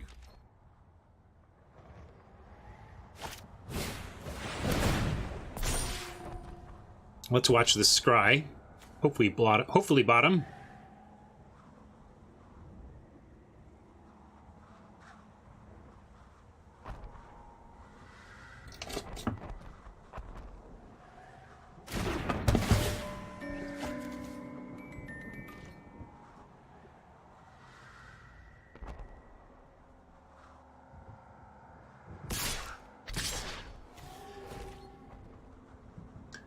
And yeah, we take this smack and we see about holding down the Drake and bringing out something to threaten to trade with that army.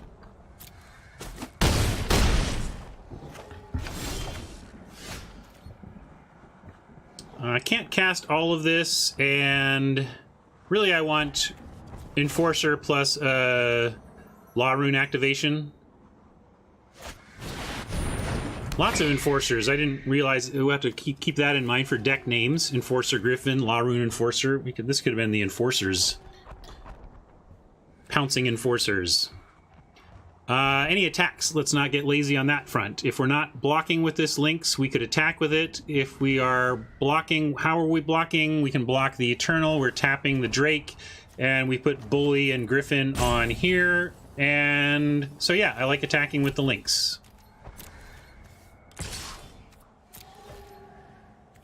Lynx is a decent blocker, but it doesn't have first strike on block, so it's just 3 power. Hold on, Caulfield, hold on.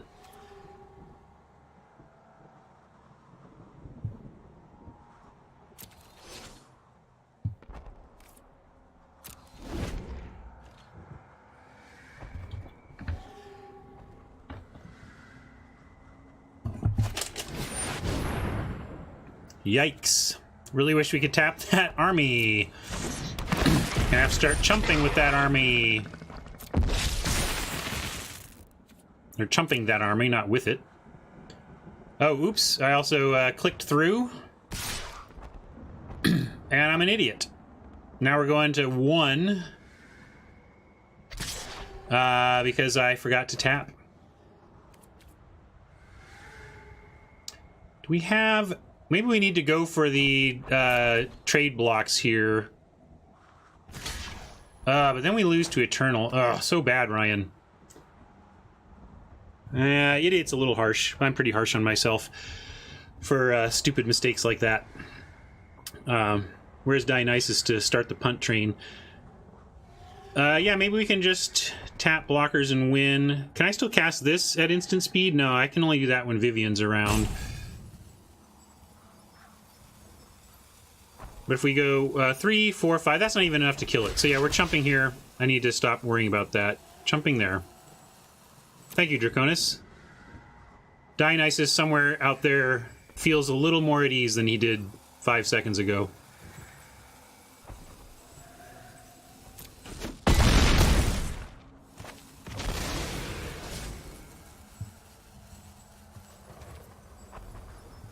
Let's not double screw this up. How about Manticore, just in case we do have some line to victory here.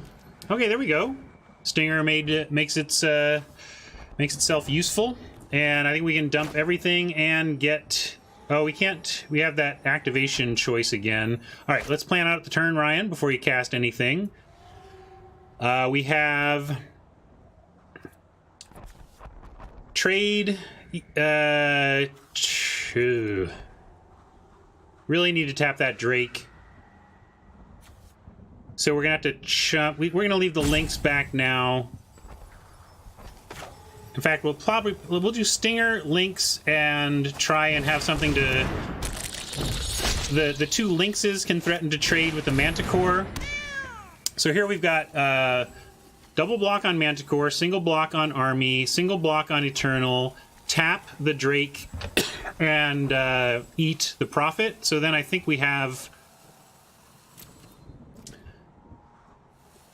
what we need to survive for a turn.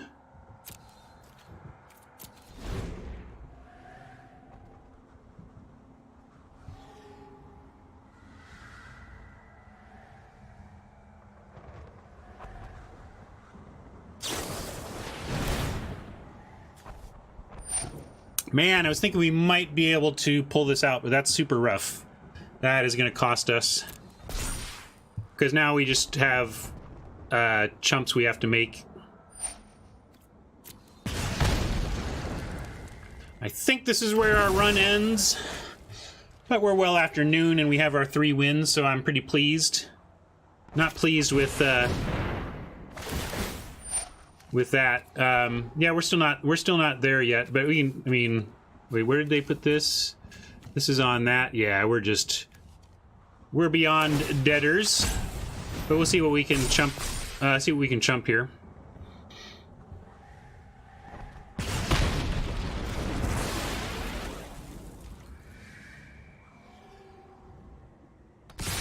Nope, 1 blocker short. I don't think that punt mattered, but it's frustrating. I hate missing the little stuff like that.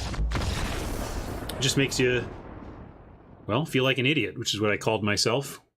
Again, a little harsh, but missing the onboard stuff is painful. All right, but getting all of your gems back plus 4 packs plus all the rares you drafted is... well, that wasn't a misclick, Bast. I just didn't think through that I needed to do that there. I mean, misclick is when I'm like, I am going to tap that Drake now, and then I you know, tap the wrong thing. That's a misclick. That was just me not... Like that, I could have done that in paper, for example. Yeah, well, I'm happy. I'm as good as I am, which is good enough for enough profit to keep us afloat. I'm going to give you one game of Momir since I promised it. I have a busted car. Ask about any lunar anomalies you have experienced. And I never heard of ya. A rap regular. hey, Reset Press, appreciate that. 2-month sub. Anyway, what was I saying? Oh, I'm going to play Momir because we talked about doing that at least once. And then I just have to be sure to be done by 1 because I have a busted car that's getting towed to the shop today. How this thing goes is up to you. We're getting all the Planeswalkers. I also kind of want to check in on our 4 of Sitch. I haven't looked in a while.